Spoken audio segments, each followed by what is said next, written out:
Fundamental rights part 2। इस session में एक स्मार्ट फ्रेमवर्क के थ्रू से स्टैटिक कंसेप्ट्स को डीपली डिकोड करेंगे, रिलेवेंट एमसीक्यू सॉल्व करेंगे ताकि कंसेप्ट क्रिस्टल क्लियर हो। इंपॉर्टेंट पीवाईक्यूज का डिटेल्ड ब्रेकडाउन करेंगे और इन सब को कनेक्ट करेंगे रिलेवेंट करंट अफेयर्स के साथ ताकि प्रिपरेशन मल्टी डायमेंशनल हो। यह सेशन कंसेप्चुअल क्लैरिटी और एग्जाम स्ट्रेटजी दोनों देगा। ठीक है, अभी तक पिछली क्लास में हमने आर्टिकल 12 से आर्टिकल 22 तक डिटेल में डिस्कस किया था, फ्रेमवर्क क्लियर किया, कंसेप्ट डिकोड किया और आज हम अपनी जर्नी को कंटिन्यू करते हुए स्टार्ट करेंगे आर्टिकल 23 से। ठीक है, मतलब आज एंट्री होगी राइट अगेंस्ट एक्सप्लॉयटेशन के जोन में। तो चलिए शुरू करते हैं। फ्रेंड्स, क्या आपको पता है कि इंडिया में फोर्स या मजबूरी में काम करवाना एक पनिशेबल ऑफेंस है, चाहे वो किसी से फ्री में काम करवाना हो या मिनिमम वेज से कम पैसे देना, ये सब हमारे कॉन्स्टिट्यूशन के खिलाफ है। दोस्तों, आज हम बात करेंगे इंडियन कॉन्स्टिट्यूशन के आर्टिकल 23 के बारे में, जो आता है राइट अगेंस्ट एक्सप्लॉयटेशन। ये आर्टिकल ह्यूमन डिग्निटी को प्रोटेक्ट करता है और स्लेवरी, ह्यूमन ट्रैफिकिंग और फोर्स्ड लेबर जैसी बुराई को खत्म करता है। सबसे पहले देखते हैं आर्टिकल 23(1) क्या कहता है। ये 3 चीज़ों को स्ट्रिक्टली प्रोहिबिट करता है: traffic in human beings, begar, other forms of forced labour. सबसे इंपॉर्टेंट बात, आर्टिकल 23 सिर्फ स्टेट के खिलाफ नहीं है बल्कि प्राइवेट सिटीजन्स के खिलाफ भी प्रोटेक्ट करता है। यानी अगर कोई प्राइवेट जमींदार या कॉन्ट्रैक्टर भी आपका एक्सप्लॉयटेशन करे तो वो अनकॉन्स्टिट्यूशनल है। अब हम समझते हैं कि what is traffic in human beings. इसका मतलब है इंसानों को गुड्स की तरह खरीदना या बेचना। इसमें विमेन और चिल्ड्रन की इमोरल ट्रैफिकिंग और स्लेवरी भी शामिल है। इसको रोकने के लिए पार्लियामेंट ने इमोरल ट्रैफिक प्रिवेंशन एक्ट 1956 बनाया है। बेगार एक पुरानी इंडियन प्रैक्टिस थी जहां लैंडलॉर्ड्स टेनेंट्स से बिना पैसे दिए जबरदस्ती का काम करवा देते हैं। So simply put, compulsory work without remuneration is begar. Forced labour, ये टर्म सबसे वाइड है। फोर्स्ड लेबर का मतलब है सिर्फ फिजिकल फोर्स या वायलेंस नहीं है।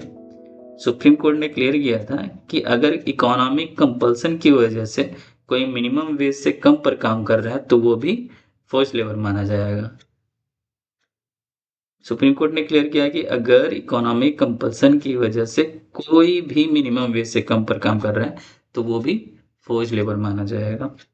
ठीक है, यहाँ एक लैंडमार्क केस डिस्कस करना जरूरी है, PUDR versus union of India 1982, जिसे एशियाड वर्कर्स केस भी कहते हैं। एशियाड वर्कर केस हुआ ये कि 1982 एशियाड गेम्स के कंस्ट्रक्शन के वक्त वर्कर्स को जो मिनिमम वेज से कम पैसा मिल रहा था, क्योंकि जो मिडिल मैन थे उनका कमीशन काट रहे थे। सुप्रीम कोर्ट ने कहा कि अगर कोई पर्सन भूख या गरीबी की वजह से मिनिमम वेज से कम पर काम करने को मजबूर है तो ये भी आर्टिकल 23 का वायलेशन है और फोर्स्ड लेबर है। एक और केस है बंधुआ मुक्ति मोर्चा 1984। इसमें कोर्ट ने कहा कि स्टेट की जिम्मेदारी है कि वो बॉन्डेड लेबर्स को आइडेंटिफाई करें, रिलीज करें और उन्हें रिहेबिलिटेट करें। सिर्फ लॉ बनाने से काम नहीं चलता है, विक्टिम्स को रिहेबिलिटेट करना भी जरूरी है। 2016 में गवर्नमेंट ने central sector scheme for rehabilitation of bonded labour launch की। अब आप सोचेंगे कि क्या सरकार हमसे कभी जबरदस्ती काम नहीं करवा सकती? वेल, आर्टिकल 23(2) इसका एक्सेप्शन है। स्टेट पब्लिक पर्पस के लिए कंपल्सरी सर्विस इम्पोज कर सकती है। आर्टिकल 23(2) में स्टेट पब्लिक पर्पस के लिए कंपल्सरी सर्विस को इम्पोज कर सकती है, जैसे मिलिट्री सर्विस या नेशनल इमरजेंसी के टाइम पे सोशल सर्विस। इसके लिए सरकार आपको पे करने के लिए भी बाउंड नहीं है, लेकिन शर्त ये है कि स्टेट ऐसा करते वक्त रिलीजन, रेस, कास्ट या क्लास के बेसिस पर कोई डिस्क्रिमिनेशन नहीं करेगा। तो हम कह सकते हैं कि आर्टिकल 23 के फंडामेंटल राइट्स फ्रेमवर्क का एक कॉर्नरस्टोन है जो ये इंश्योर करता है कि इंसान की डिग्निटी बने रहे और वो इंस्ट्रूमेंट ऑफ सर्विट्यूड ना बन पाए। ठीक है, नेक्स्ट हम डिस्कस करेंगे एक बहुत ही important topic, constitutional safeguard against child labour. ठीक है, हम बात करेंगे इंडियन कॉन्स्टिट्यूशन के आर्टिकल 24 के बारे में। तो आर्टिकल 24 का बेसिक रूल तो सिंपल है। 14 साल से कम उम्र के बच्चों को फैक्ट्रीज, माइंस या किसी और हजार्डस एम्प्लॉयमेंट में काम पर रखना मना है। 14 साल से कम उम्र के बच्चों को फैक्ट्रीज, माइंस या किसी और भी हजार्डस एम्प्लॉयमेंट में काम पर रखना मना है। लेकिन ये एक इम्पॉर्टेंट डिटेल है जो नोट करने वाली है कि आर्टिकल 24 चाइल्ड लेबर पर सिर्फ पार्शियल रेस्ट्रिक्शंस लगाता है। मतलब यहाँ हर तरह के काम को बैन नहीं किया जाता है, बल्कि फोकस उन कामों पर किया जाता है जो बच्चों के लिए, सेहत के लिए हैजार्डस हो या खतरनाक हो। ठीक है, तो इसके पीछे की वजह पॉवर्टी और प्रॉफिट भी हो सकती है। ठीक है, कि सोर्सेस इसको एक critical human and economic problem कहते हैं। इसको दो पहलू में बांटा जा सकता है कि पहला कि गरीब पेरेंट्स हैं। बहुत से पेरेंट्स मजबूरी में अपने बच्चों से काम करते हुए करवाते हैं ताकि उनकी जो मिनिमम इनकम है वो इंश्योर किया जा सके। और एम्प्लॉयमेंट्स को फ़ायदा होता है क्योंकि सस्ते लेबर के रूप में चाइल्ड्स को देखा जाता है। ठीक है, तो वो पॉइंट ये है कि आर्टिकल 24 में कहीं पे भी आप चाइल्ड वर्कर्स को हैजार्डस जगह पर नहीं लगा सकते। ठीक है, अब सुप्रीम कोर्ट ने आर्टिकल 24 को सिर्फ एक लिखा हुआ कानून नहीं रहने दिया, बल्कि उसे सख्ती से लागू किया है। जैसे कि आप people's union for democratic right versus union of India देखोगे तो इस कोर्ट में people's union for democratic rights versus union of India, तो इस केस में कोर्ट ने एक बहुत बड़ी बात रखी कि आर्टिकल 24 एक फंडामेंटल राइट है और सबसे जरूरी बात कि ये right plainly and indubitably enforceable against everyone है। इसका मतलब है कि ये कानून सिर्फ सरकार पर नहीं बल्कि प्राइवेट कंपनीज और आम लोगों पर भी लागू होती है। कोर्ट ने स्पेसिफिकली कहा कि कंस्ट्रक्शन वर्क एक हजार्डियस एम्प्लॉयमेंट है, इसलिए वहाँ 14 साल से छोटे बच्चे काम नहीं कर सकते हैं। Similarly MC Mehta case versus state of Tamil Nadu, ये केस इसलिए इम्पोर्टेंट है क्योंकि इसमें कोर्ट ने सिर्फ मना नहीं किया बल्कि सॉल्यूशन भी दिया। कोर्ट ने एग्जॉस्टिव गाइडलाइंस जारी किए। कोर्ट ने कहा कि स्टेट अथॉरिटीज की जिम्मेदारी है कि वो उन मिलियंस ऑफ चिल्ड्रन को इकोनॉमिक, सोशल और ह्यूमैनिटेरियन राइट्स को प्रोटेक्ट करें जो इलीगली पब्लिक और प्राइवेट सेक्टर्स में काम कर रहे हैं। मतलब सिर्फ काम से निकालना काफ़ी नहीं, उनके राइट्स का ध्यान रखना भी ज़रूरी है। स्पेसिफिकली इंडिया में चाइल्ड लेबर के अगेंस्ट जो लीगल फ्रेमवर्क्स हैं उन्हें हम डिटेल में समझेंगे। आर्टिकल 24 साफ साफ कहता है कि 14 साल से कम एज के बच्चों को फैक्ट्री, माइंस या किसी भी हैजार्डस एक्टिविटीज़ जैसे कंस्ट्रक्शन या रेलवेज में एम्प्लॉय करना मना है। लेकिन एक बात नोट करने वाली है कि ये आर्टिकल हार्मलेस या इनोसेंट वर्क पर एम्प्लॉयमेंट को प्रोहिबिट नहीं करता है। ठीक है, इस डायरेक्शन में सबसे इंपॉर्टेंट लॉ आपको याद रखना है child labour protection and regulation act 1986। ये हमारे लीगल फाइट का बैकबोन है। इसके अलावा और भी एक्ट्स हैं जो सर्टेन एज से नीचे एम्प्लॉयमेंट को प्रोहिबिट करते हैं, जैसे कि factories act 1948, the mines act 1952, the motor transport workers act 1958 और मर्चेंट शिपिंग एक्ट 1958 वगैरह। और एक बहुत ज़रूरी अपडेट आपको पता होना चाहिए कि 2016 में गवर्नमेंट ने 86 वाला एक्ट को अमेंड किया। अब इसका नाम child and adolescent labour prohibition and regulation act 1986 कर दिया गया है। फाइनली इन राइट्स को ग्राउंड लेवल पर प्रोटेक्ट करने के लिए commission for protection of rights act 2005 लाया गया। इस एक्ट के अंदर नेशनल और स्टेट कमीशंस बनाई गई और स्पीडी ट्रायल्स को के लिए चिल्ड्रन कोर्ट्स भी स्टेब्लिश किए गए। तो कॉन्स्टिट्यूशन से लेकर 2016 अमेंडमेंट तक इंडिया के पास चाइल्डहुड प्रोटेक्शन करने के लिए काफ़ी स्ट्रॉन्ग लॉज हैं, बस ज़रूरत है हमें अवेयर रहने की। ठीक है, तो हम डिस्कस करेंगे यूपीएससी 2017 का एक important question right against exploitation से related. So we are starting with question number 1. Question number 1. Which of the following are envisaged by the right against exploitation in the Constitution of India? Prohibition of traffic in human beings and forced labor, abolition of untouchability, protection of the interest of minorities, prohibition of the employment of children in factories and mines. Select the correct answer using the code given below. Okay, तो question पूछ रहे हैं कि constitution के right against exploitation के अंदर कौन कौन सी चीज़ें आती हैं।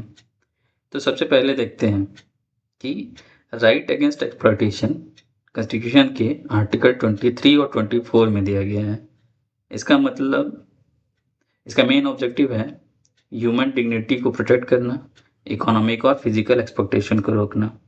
तो अब स्टेटमेंट्स एनालाइज करते हैं, ठीक है। Statement 1, prohibition of traffic in human beings and forced labour. तो ये डायरेक्टली आर्टिकल 23 में मेंशन है। आर्टिकल 23 ह्यूमन ट्रैफिकिंग, बेगार और फोर्स्ड लेबर को प्रोहिबिट करता है। तो ये डेफिनेटली राइट अगेंस्ट एक्सप्लॉयटेशन का पार्ट है। Statement 1 is correct. Statement 2, evolution of untouchability. ये इंपॉर्टेंट है। अनटचेबिलिटी का एवोल्यूशन आर्टिकल 17 में है। तो आर्टिकल 17 आता है राइट टू इक्वालिटी के अंदर। तो ये सोशल डिस्क्रिमिनेशन का इशू है। तो स्टेटमेंट 2 इनकरेक्ट। अब स्टेटमेंट 3 पे आते हैं कि protection of interest of minorities. ये आर्टिकल्स 29 और 30 में कवर्ड है, ठीक है। तो माइनॉरिटी राइट्स का एक्सप्लॉयटेशन से डायरेक्ट रिलेशन नहीं है इसको, तो स्टेटमेंट 3 इनकरेक्ट हो जाएगा। Statement 4, prohibition of employment of children in factories and mines. तो ये डायरेक्टली आर्टिकल 24 में दिया गया है। आर्टिकल 24 चाइल्ड लेबर को प्रोहिबिट करता है हैजार्डियस इंडस्ट्रीज में। तो ये क्लियरली एक्सप्लॉयटेशन का केस है। तो आर्टिकल 4 जो है वो करेक्ट हो जाएगा। तो अगर हम फाइनल एनालिसिस करें तो करेक्ट स्टेटमेंट्स हैं 1 and 4 ओनली। तो इसलिए करेक्ट आंसर होगा option C. Therefore option C will be the correct answer, 1 and 4 only, ठीक है। अब हम लोग चलते हैं नेक्स्ट क्वेश्चन पे। तो नेक्स्ट क्वेश्चन है question number 2, bonded labour was एबोलिश्ड in India by an act of parliament enacted in the year 1971, 1976, 1979, 1981। तो क्वेश्चन दिया है कि बॉन्डेड लेबर को इंडिया में किस साल पार्लियामेंट के एक्ट के थ्रू से अबॉलिश किया गया था। ऑप्शन है 1971, 76, 79 और 81। ठीक है, अब समझते हैं इस कंसेप्ट को थोड़ा सा डेप्थ में। तो बॉन्डेड लेबर क्या होता है? बॉन्डेड लेबर का मतलब है कि जब व्यक्ति किसी कर्ज के बदले मजबूरन काम करता है, ठीक है, वो अपनी मर्जी से काम नहीं कर रहा होता है बल्कि डेब्ट के प्रेशर में जनरेशंस तक जो है फोर्ज लेबर कर रहा होता है। ये clear violation of human dignity है, ठीक है। तो आर्टिकल 23 कहता है कि traffic in human beings, beggar and force labour prohibited है। लेकिन सिर्फ कॉन्स्टिट्यूशनल प्रोविजंस होना इनफ नहीं होता है, उसको इम्प्लीमेंट करने के लिए पार्लियामेंट को लॉ बनाना पड़ता है। इसलिए 1976 में एक लॉ इनेक्ट किया गया, bonded labour system abolition act 1976। तो इस एक्ट ने क्या किया? इस एक्ट ने बॉन्डेड लेबर सिस्टम को कम्प्लीटली एबोलिश कर दिया, सारे बॉन्डेड डेट्स को लीगली एक्सटिंग्विश कर दिया, बॉन्डेड लेबर्स को फोर्स सर्विस से फ्री कर दिया, स्टेट अथॉरिटीज़ को responsibility the identify, release and rehabilitate करने की, ठीक है। यानी सिर्फ फ्रीडम नहीं, रिहेबिलिटेशन भी। तो फिर ठीक है कि करेक्ट आंसर क्या होगा? करेक्ट आंसर होगा 1976। 1976 is option B. Therefore option B is the correct answer, ठीक है। अब नेक्स्ट क्वेश्चन पे चलते हैं।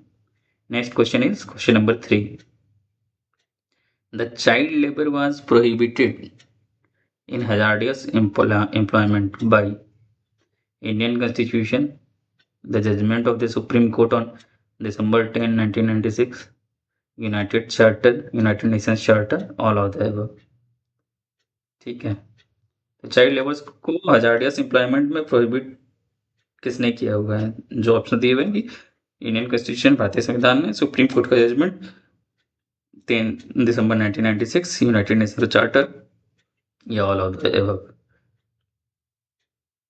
तो सबसे पहले देखते हैं इंडियन कॉन्स्टिट्यूशन। आर्टिकल 24 क्लियरली कहता है कि 14 साल से कम उम्र के बच्चों को फैक्ट्रीज, माइंस और हजार्डस ऑक्यूपेशन में एम्प्लॉय नहीं किया जा सकता है। ये डायरेक्ट कॉन्स्टिट्यूशनल प्रोहिबिशन। तो ऑप्शन ए करेक्ट होगा, ठीक है। इंडियन कॉन्स्टिट्यूशन में मेंशन है चाइल्ड लेबर को प्रोहिबिट करने का, ठीक है। अब सुप्रीम कोर्ट का डिसीजन 10 दिसंबर 1996 का केस है केस है MC Mehta versus state of Tamil Nadu. इस केस में सुप्रीम कोर्ट ने सिर्फ प्रोहिबिशन की बात नहीं की, बल्कि डिटेल डायरेक्शन दिए कि हजार्डस इंडस्ट्रीज में चाइल्ड लेबर को बंद किया जाए, अफेक्टेड बच्चों को रिहेबिलिटेट किया जाए, उन्हें एजुकेशन प्रोवाइड कराया जाए। तो ऑप्शन बी भी करेक्ट है। Option C United Nation charter. तो इंडिया UN के मेंबर है और चाइल्ड राइट प्रोटेक्शन से रिलेटेड इंटरनेशनल कन्वेंशन से गाइडेड है। ठीक है, तो इंटरनेशनल नॉर्म्स जैसे कि चाइल्ड प्रोटेक्शन और elimination of child labour domestic policies को इन्फ्लुएंस करती हैं, इसलिए इनडायरेक्टली इंटरनेशनल कमिटमेंट्स भी इसमें रोल प्ले करते हैं। तो ऑप्शन सी भी करेक्ट होगा, जो भी इंटरनेशनल फ्रेमवर्क है यूनाइटेड नेशंस का। ठीक है, तो इसमें सारे ऑप्शंस करेक्ट हो जाएंगे, therefore option D will be the correct answer. ठीक है, अब मूव करते हैं नेक्स्ट क्वेश्चन पे। नेक्स्ट क्वेश्चन मतलब क्वेश्चन नंबर 4। क्वेश्चन नंबर 4 क्या बोलते हैं? With reference to the United Nations on the rights of the child consider the following: the right to development, the right to expression, the right to recreation. Which of the following are the rights of child? 1 only, 1 and 3 only, 2 and 3 only, 1, 2 and 3. तो United nation conventions on the rights of the child के reference में कुछ कुछ right दिए हुए हैं। तो इसमें से बोला जाता है कि कौन कौन से राइट जो हैं rights of the child consider किए जाते हैं। स्टेटमेंट्स हैं: right to development, right to expression and right to recreation. तो united convention of the rights of child 1989 में अडॉप्ट हुआ था। ये एक कम्प्रिहेंसिव इंटरनेशनल ट्रीटी है जो चिल्ड्रन के सिविल, पॉलिटिकल, इकोनॉमिक, सोशल और कल्चरल राइट्स को रिकॉग्नाइज करते हैं। इस कन्वेंशन का ऑब्जेक्टिव है चाइल्ड की फुल डिग्निटी और होलिस्टिक डेवलपमेंट इंश्योर करना। ठीक है, अब स्टेटमेंट एनालाइज करते हैं कि राइट टू डेवलपमेंट तो बिल्कुल करेक्ट है। UNCRC चाइल्ड के फिजिकल, मेंटल और स्पिरिचुअल सोशल डेवलपमेंट को प्रोटेक्ट करता है। आर्टिकल 6 और आर्टिकल 27 स्पेसिफिकली डेवलपमेंट से रिलेटेड प्रोविजंस हैं। तो right to development definitely included है। राइट टू एक्सप्रेशन यह भी करेक्ट है। आर्टिकल 13 कहता है कि चाइल्ड को फ्रीडम ऑफ एक्सप्रेशन का राइट है, वो अपने व्यूज एक्सप्रेस कर सकता है, इंफॉर्मेशन सीख और रिसीव कर सकता है। इंपॉर्टेंट बात, चाइल्ड को सिर्फ प्रोटेक्शन का ऑब्जेक्ट नहीं माना जाएगा, बल्कि एक राइट्स बियरिंग इंडिविजुअल माना जाएगा। ठीक है, तो जो पॉइंट 2 है वो भी करेक्ट है। अब स्टेटमेंट 3 राइट टू रिक्रिएशन ये भी इंक्लूडेड है। आर्टिकल 31 क्लियरली रिकॉग्नाइज करता है कि चाइल्ड का right to rest, leisure, play और एज अप्रोप्रिएट रिक्रिएशन एक्टिविटीज़। ठीक है, ये सारा जो चाइल्ड राइट्स में इंक्लूडेड है। ठीक है, तो जब तीनों ऑप्शन करेक्ट हैं तो option D will be the correct answer. ठीक है, अब मूव करते हैं नेक्स्ट क्वेश्चन पे। Next question that is question number 5। International labour organization conventions 138 and 182 are related to. UPSC pre का क्वेश्चन है। Child labour, adaptation of agriculture practices to global climate change, regulation of food prices and food security, gender parity at workplace। ठीक है, तो question क्या पूछ रहा है कि इंटरनेशनल लेबर ऑर्गेनाइजेशन की कन्वेंशन 138 और 182 किससे रिलेटेड है। ऑप्शन दिया हुआ है चाइल्ड लेबर से, climate change adaptation in agriculture से, फूड सिक्योरिटी से, gender parity at work place से। अब समझते हैं। सबसे पहले ILO क्या है? ILO एक इंटरनेशनल लेबर ऑर्गेनाइजेशन है। ठीक है, जो 1919 में स्टेब्लिश हुई थी और इसका मेन फोकस होता है लेबर स्टैंडर्ड्स, सोशल जस्टिस और डिसेंट वर्किंग कंडीशन इंश्योर करना। ठीक है, अब देखो कि ILO का कन्वेंशन 138 जो है 1973 में पारित हुआ था। इसको कहते हैं मिनिमम एज कन्वेंशन। ये कन्वेंशन इंश्योर करता है कि बच्चों को एक मिनिमम एज से पहले एम्प्लॉयमेंट में ना डाला जाए। ठीक है, ऑब्जेक्टिव सिंपल है कि चाइल्ड को स्कूल जाने का मौका मिले, उनका डेवलपमेंट हो और उन्हें अर्ली एक्सप्लॉयटेशन से बचाया जा सके। अब आते हैं ILO कन्वेंशन 182 पर 1999। इसको कहते हैं worst forms of child labour convention. ये और भी स्ट्रिक्ट है। इसमें slavery, trafficking, force labour, child prostitution, drug trade involvement और हजार्डस वर्क जैसे वर्स्ट फॉर्म्स को इमीडिएटली एलिमिनेट करने की बात कही गई है। यानी convention 138 general minimum age set करता है और कन्वेंशन 182 एक्सट्रीम एक्सप्लॉयटेशन को टारगेट करता है। तो दोनों ही कन्वेंशंस का कॉमन थीम है क्लियरली चाइल्ड लेबर। तो option a child labour, therefore option A is the correct answer. ठीक है, अब मूव करते हैं आज के नेक्स्ट टॉपिक पर। सोचा है कि इंडिया में आपको रिलीजन फॉलो करने की कितनी आज़ादी है? क्या गवर्नमेंट आपसे किसी स्पेसिफिक रिलीजन के लिए टैक्स ले सकती है? क्या स्कूल्स में प्रेयर फोर्स की जा सकती है? आज हम बात करेंगे इन्हीं सब चीज़ों के बारे में। आज हम बात करेंगे कॉन्स्टिट्यूशन के आर्टिकल 25 से 28 के बारे में, जो डील करता है right to freedom of religion. चलिए देखते हैं कि आपके राइट्स कहाँ शुरू होते हैं और गवर्नमेंट की पावर कहाँ खत्म होती है। जिसमें कि आर्टिकल 25 डील करता है, ठीक है, किस चीज़ से? आर्टिकल 25 डील करता है इंडिविजुअल्स राइट टू रिलीजन से। आर्टिकल 26 डील करता है collective freedom of denominations. Article 27 deal करता है सेकुलरिज्म एंड स्टेट फिनेंस। ठीक, आर्टिकल 28 डील करता है रिलीजन इन एजुकेशन। ठीक है, तो सबसे पहले आता है आर्टिकल 25। ये हर इंडिविजुअल को गारंटी देते हैं फ्रीडम ऑफ कंसाइंस और रिलीजन को फ्रीली प्रोफेस, प्रैक्टिस और प्रोपेगेट करने का। इसका मतलब क्या है, थोड़ा समझते हैं। कंसाइंस का मतलब होता है आपका इनर फ्रीडम, यानी आप गॉड के साथ अपना रिश्ता कैसे भी रख सकते हैं। प्रोफेस एंड प्रैक्टिस का मतलब होता है आप खुलकर अपने बिलीफ्स डिक्लेयर कर सकते हैं और रिचुअल्स या सेरेमनीज को परफॉर्म कर सकते हैं। प्रोपोगेट का मतलब होता है आप अपने रिलीजियस बिलीफ को दूसरों को समझा सकते हैं।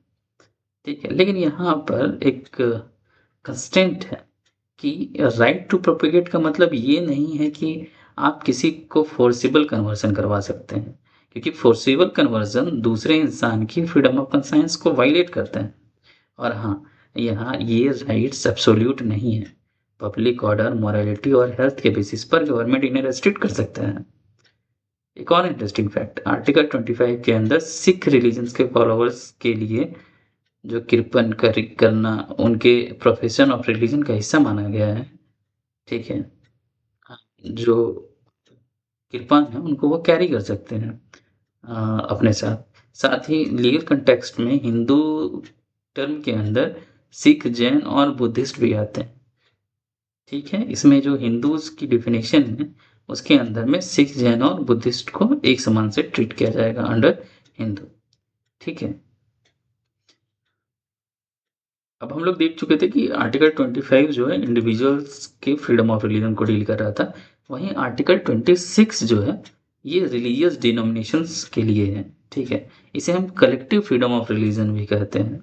रिलीजियस डिनोमिनेशन के पास राइट है कि वो रिलीजियस इंस्टीट्यूशंस एस्टेब्लिश कर सकें, अपने रिलीजियस मैटर्स खुद मैनेज करें, प्रॉपर्टी ओन करें और लॉ के हिसाब से एडमिनिस्टर करें।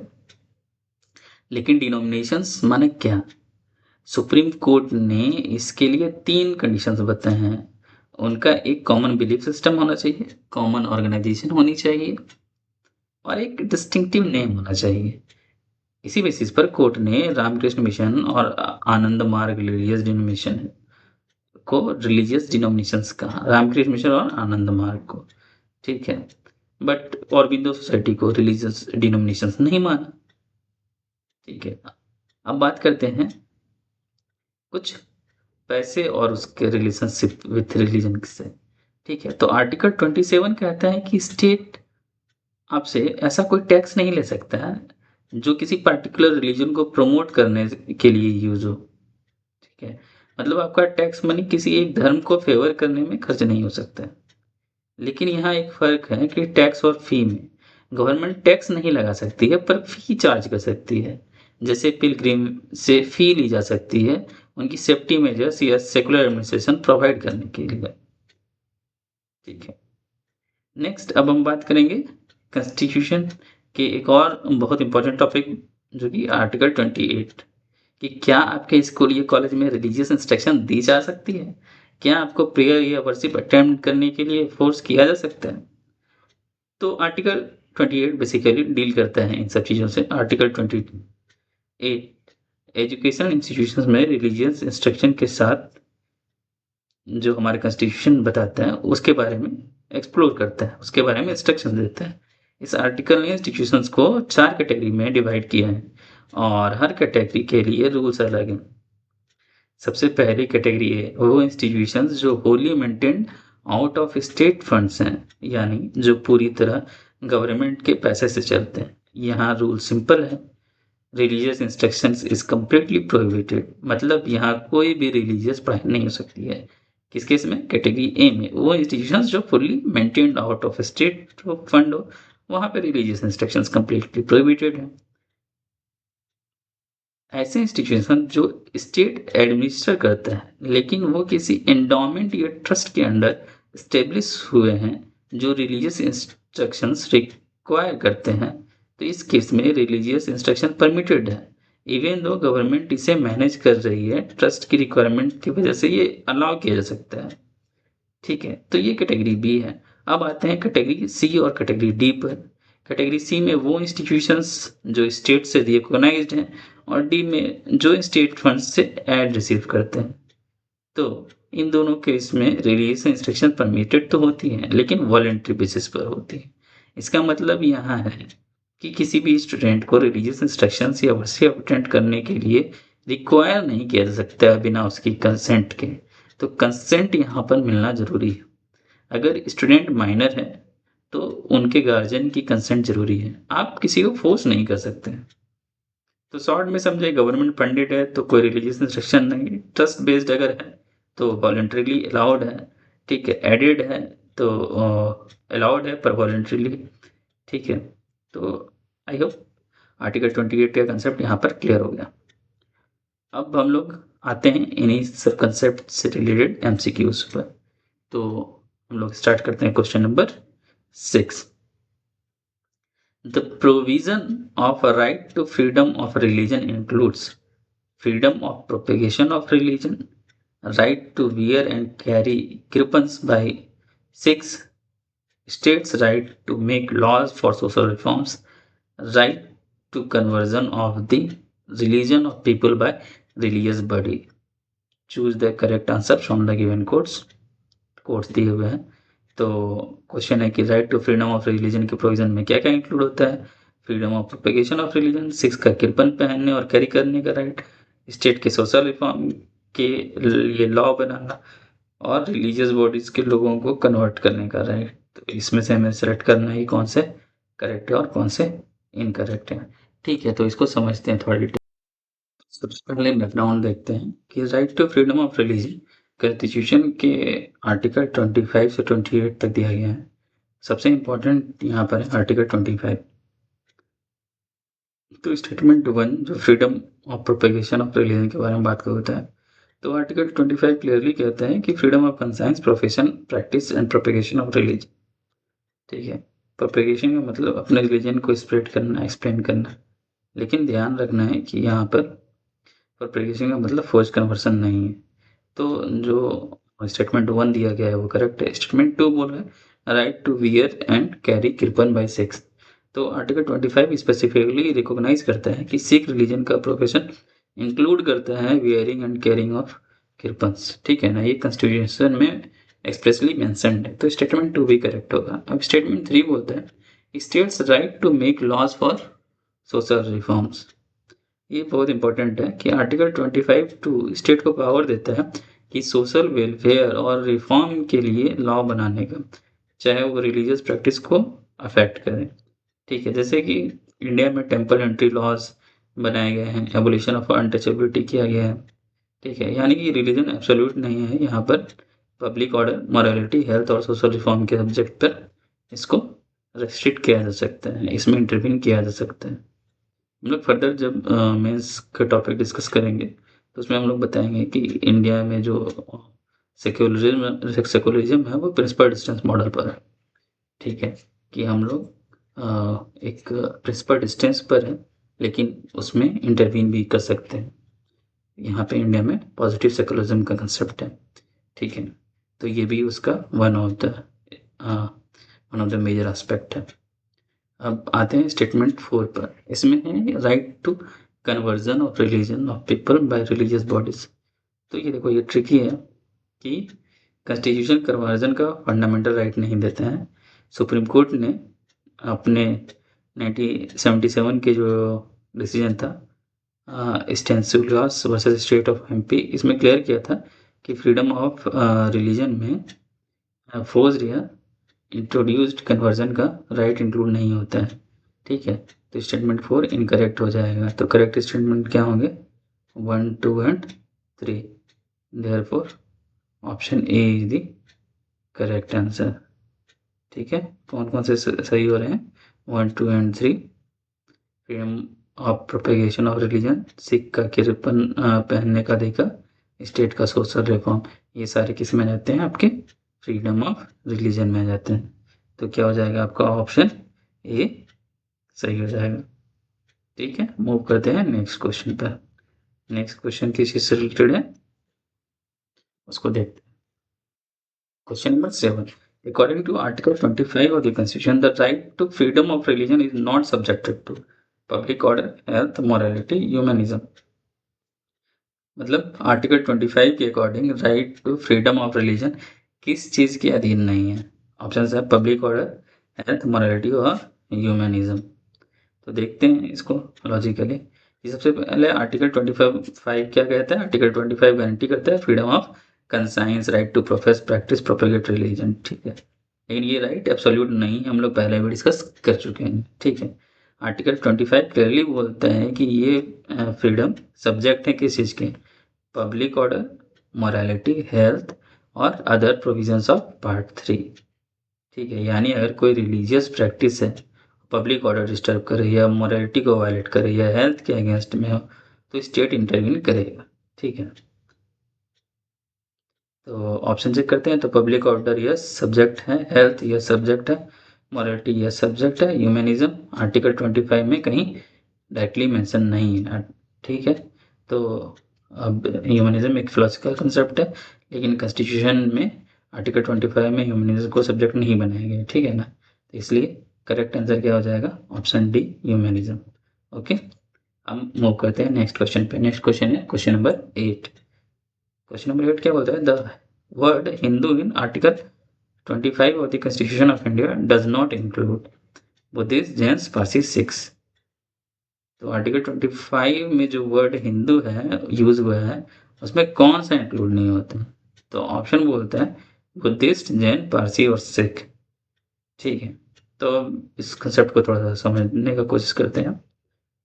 तो सबसे पहले आर्टिकल 25 का कंटेक्स्ट समझिए। आर्टिकल 25 जो है right to freedom of religion देता है। ठीक है, और लेकिन आर्टिकल 25(2)(b) के अंदर एक्सप्लेनेशन 2 दिया गया है। उसमें एक्सप्लेनेशन में क्लियरली लिखा गया है कि हिंदूज के रेफरेंस में इंक्लूड किया जाएगा क्या? सिख्स, जैन और बुद्धिस्ट।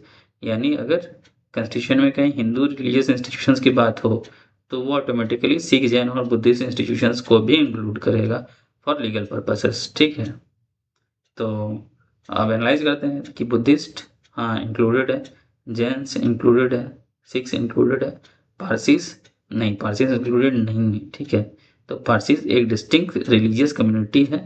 ठीक है, जो राष्ट्रीयन रिलीजन फॉलो करते हैं, उनको आर्टिकल 25 के एक्सप्लेनेशन में हिंदू कैटेगरी के अंदर नहीं इंक्लूड किया जाएगा। ठीक है, इसलिए करेक्ट ऑप्शन क्या हो जाएंगे? पारसीस हो जाएंगे। ठीक है, पारसी का ऑप्शन क्या है? Parsi है, C में। Therefore, option C will be the correct answer. Now moving to the question number 9. With reference to the Constitution of India, consider the following statements. Article 26 guarantees freedom of conscience to every individual. The rights guaranteed under Article 26 are subject to only to public order, morality and any other fundamental rights. ठीक है, तो question क्या बोला है कि article 26 के reference में दो स्टेटमेंट दे रहे हैं। बोलते हैं पहला स्टेटमेंट है कि article 26 guarantees freedom of conscience to every individual. ठीक है, और स्टेटमेंट 2 बोल रहा है कि आर्टिकल 26 के राइट्स सब्जेक्ट हैं पब्लिक ऑर्डर, मोरालिटी और अदर फंडामेंटल राइट्स के। ठीक है, तो समझते हैं स्टेप बाय स्टेप। सबसे पहले कि आर्टिकल 25 और आर्टिकल 26 के डिफरेंस को देखते हैं कि आर्टिकल 25 जो है ना, वो है इंडिविजुअल राइट। ठीक है, कि फ्रीडम ऑफ कंसाइंस और प्रोफेशनल प्रैक्टिस, प्रोपेगेशन ये इंडिविजुअल राइट देता है। आर्टिकल 26 देता है कलेक्टिव राइट ऑफ रिलीजन, ठीक है, ये रिलीजियस डिनोमिनेशंस को राइट देता है, इंडिविजुअल्स को नहीं। तो अगर इन स्टेटमेंट को देखें कि article 26 guarantees freedom of conscience to every individual, तो ये गलत है, ठीक है, कि फ्रीडम ऑफ कंसाइंस आर्टिकल 25 देता है, आर्टिकल 26 जो है वो इंडिविजुअल को नहीं, रिलीजियस डिनोमिनेशंस को देता है, ठीक है। जैसे कि वो रिलीजियस इंस्टीट्यूशंस को एस्टेब्लिश करने की बात करता है, अपने रिलीजियस मैटर्स को मैनेज करने की बात करता है, प्रॉपर्टी ओन और एडमिनिस्ट्रेशन करने की बात करता है, इसलिए स्टेटमेंट 1 इनकरेक्ट है। अब आर्टिकल 26 के राइट्स का सब्जेक्ट है पब्लिक ऑर्डर, मोरालिटी और एनी अदर फंडामेंटल राइट।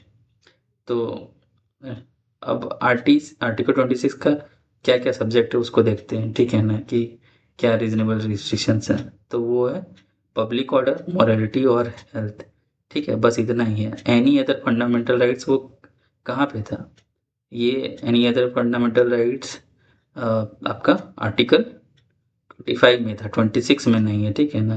तो ये एनी अदर फंडामेंटल राइट्स का सब्जेक्ट नहीं है, ठीक है। तो स्टेटमेंट 2 भी आपका इनकरेक्ट हो जाएगा। तो इसलिए दोनों स्टेटमेंट क्या हैं, इनकरेक्ट है। तो आंसर क्या हो जाएगा आपका डी, नाइदर 1 नाइदर 2, ठीक है। Therefore option D will be the correct answer. Moving to the next question. अब नेक्स्ट क्वेश्चन देखते हैं, क्वेश्चन नंबर 10 कि with reference to the constitution of India consider the following statements. Statement 1, Article 27 prohibits only the levy of a tax and not a fee in matters relating to religion. Statement 2, Article 27 embodies the principle of state neutrality in religious matters by prohibiting the levy of a tax for the promotion or maintenance of any particular religion. Statement 3, a fee is levied to meet the cost of secular administration, regulation or services and is constitutionally permissible, ठीक है। तो question article 27 से related है, ठीक है, और थोड़ा analytical nature है। 3 स्टेटमेंट दिए हुए हैं और आपको बताना है कि कौन सा ऑप्शन करेक्ट है, ठीक है। तो इसको सिस्टमेटिकली समझते हैं। सबसे पहले आर्टिकल 27 क्या कहता है। आर्टिकल 27 बोलता है कि किसी भी व्यक्ति को किसी पर्टिकुलर रिलीजन के प्रमोशन या मेंटेनेंस करने के लिए टैक्स पे करने की कंपेल नहीं किया जा सकता है। ये स्टेट न्यूट्रलिटी के प्रिंसिपल को रिफ्लेक्ट करता है, ठीक है। स्टेटमेंट 1 बोल रहा है कि article 27 prohibits only the levy of a tax and not a fee in matters relating to religion. ये बिल्कुल सही है। Article 27 specifically tax word use करता है, फी वर्ड नहीं, और कॉन्स्टिट्यूशन में टैक्स और फी अलग कंसेप्ट होते हैं, ठीक है। तो स्टेटमेंट 1 करेक्ट है कि जो आर्टिकल 27 है ना वो सिर्फ टैक्स के नहीं ले सकता है, लेकिन फी ले सकता है, ठीक है। अब स्टेटमेंट 2 बोल रहा है कि article 27 embodies the principle of state neutrality in religious matters. ये बात सही है कि जो रिलीजियस मैटर है उसमें हमारा देश जो है स्टेट न्यूट्रलिटी, हमारा कॉन्स्टिट्यूशन स्टेट न्यूट्रलिटी को फॉलो करता है। स्टेट किसी एक रिलीजन को प्रमोट करने के लिए टैक्स इम्पोज नहीं कर सकता है, ठीक है ना। ये सेकुलर कैरेक्टर को प्रोटेक्ट करता है। अब स्टेटमेंट 2 इसका मतलब बिल्कुल सही है, ठीक है। और ये स्टेटमेंट 1 को एक्सप्लेन भी कर रहा है, क्योंकि टैक्स प्रोहिबिशन का रीज़न ये है, टैक्स को हम लोग प्रोहिबिट क्यों कर रहे हैं, इसलिए कर रहे हैं क्योंकि स्टेट जो है अपना उसमें न्यूट्रलिटी को प्रोटेक्ट कर रहे हैं, ठीक है, सेकुलर कैरेक्टर को प्रोटेक्ट कर रहे हैं। अब देखो कि स्टेटमेंट 3 है फ़ी के बारे में, कि फ़ी एक क्या होता है कि रेगुलेटरी चार्ज होता है जो किसी सर्विस या एडमिनिस्ट्रेशन के कॉस्ट को मीट करने के लिए होता है, not for religious reason but for economic reasons, ठीक है ना। ये एग्जांपल क्या है कि अगर किसी टेम्पल के सेकुलर एडमिनिस्ट्रेशन रेगुलेट करने के लिए फ़ी लगाई जा रही है तो वो कॉन्स्टिट्यूशनली वैलिड हो सकता है, ठीक है। इसलिए आर्टिकल 27 सिर्फ टैक्स को प्रोहिबिट करता है, ना कि फ़ी को। तो स्टेटमेंट 3 भी करेक्ट है और ये भी स्टेटमेंट 1 को एक्सप्लेन करता है, क्योंकि टैक्स और फी का डिफरेंस क्लियरफाई करता है, ठीक है। तो statement 2 is correct, statement 3 is correct, और दोनों स्टेटमेंट जो है स्टेटमेंट 1 को एक्सप्लेन कर रहे हैं, इसलिए जो आंसर है ऑप्शन ए ये करेक्ट है, ठीक है ना। Therefore option A will be the correct answer, ठीक है। हम मूव करते हैं नेक्स्ट क्वेश्चन पे। वंस ठीक है ये with reference to Indian constitution consider the following statements religious instruction is prohibited in all institutions administered by the state. Statement 2. Religious instruction is completely prohibited in institutions wholly maintained out of the state funds. Statement 3. Students in state recognized institutions cannot be compelled to attend religious worship. Which of these statements is correct? 1 and 2, 2 only, 2 and 3, 1, 2 and 3. ठीक है ना? तो 3 statement दिए गए हैं religious instructions से। अब इसको सिस्टमेटिकली समझते हैं। सबसे पहले आर्टिकल 28 वो क्या करता है, वो डील करता है freedom as to attendance at religious instructions or religious worship in certain education institutions. ठीक है ना? तो इसमें जो दी क्लॉजेज हैं उसको समझते हैं कि स्टेटमेंट 1 बोल रहा है religious instructions is completely prohibited in all institutions administrated by the state. तो ये ऑल इंस्टीट्यूशन तो बोल रहे, तो एक्सट्रीम है, ये गलत स्टेटमेंट है। ठीक है?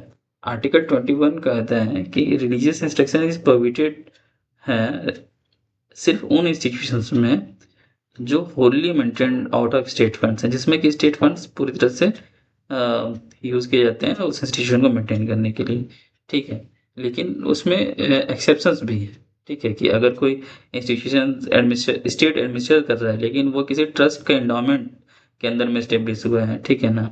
कि जहाँ पे रिलीजियस इंस्ट्रक्शंस जो है मैंडेटरी है या फॉलो करना है वहाँ के रूल्स के हिसाब से, तो वहाँ पे रिलीजियस इंस्ट्रक्शंस अलाउड है। ठीक है? इसीलिए all institution administered by state बोला इनकरेक्ट होगा।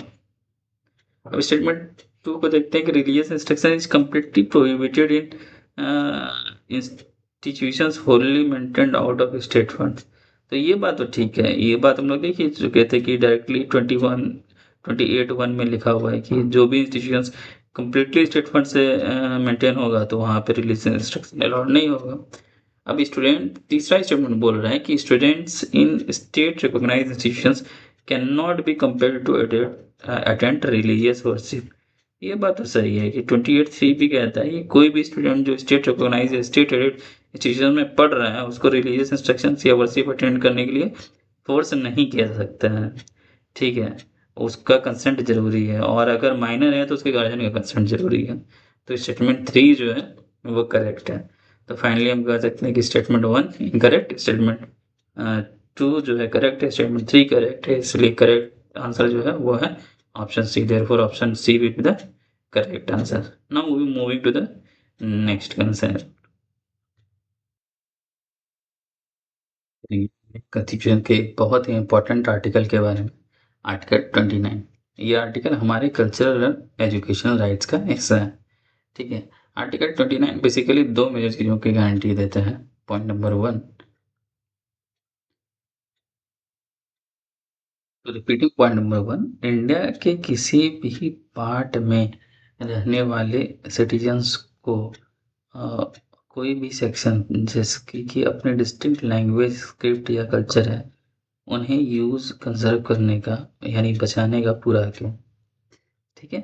और दूसरा पार्ट क्या बोलता है कि किसी भी सिटीजन को स्टेट के थ्रू चलाए जाने वाले या स्टेट फंड्स लेने वाले एजुकेशन इंस्टीट्यूशन में एडमिशन देने से मना नहीं किया जा सकता है, बस इन ग्राउंड्स पर कि रिलीजन, कास्ट और रेस या लैंग्वेज आपका कुछ भी हो। ठीक है?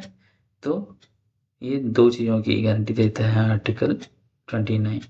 तो यहाँ पे एक इंटरेस्टिंग फैक्ट है कि जो पहला प्रोविज़न है ना, वो एक ग्रुप के राइट को प्रोटेक्ट करता है, लेकिन जो दूसरा प्रोविज़न है एडमिशन वाला, वो ना, वो एक इंडिविजुअल के साइड सिटीजन के राइट को प्रोटेक्ट करता है। ठीक है? अब एक कॉमन मिथ ब्रेक करते हैं कि आर्टिकल 29 क्या सिर्फ माइनॉरिटीज़ के लिए है? ऑल्दो हेडिंग में माइनॉरिटीज़ लिखा है और ये रिलीजियस और लिंग्विस्टिक माइनॉरिटीज़ को प्रोटेक्ट भी करता है। ठीक है? लेकिन सुप्रीम कोर्ट ने कहा कि इसका स्कोप सिर्फ वहाँ तक लिमिटेड नहीं है। सुप्रीम कोर्ट ने का कहना है कि आर्टिकल में sections of citizens words use किए गए हैं।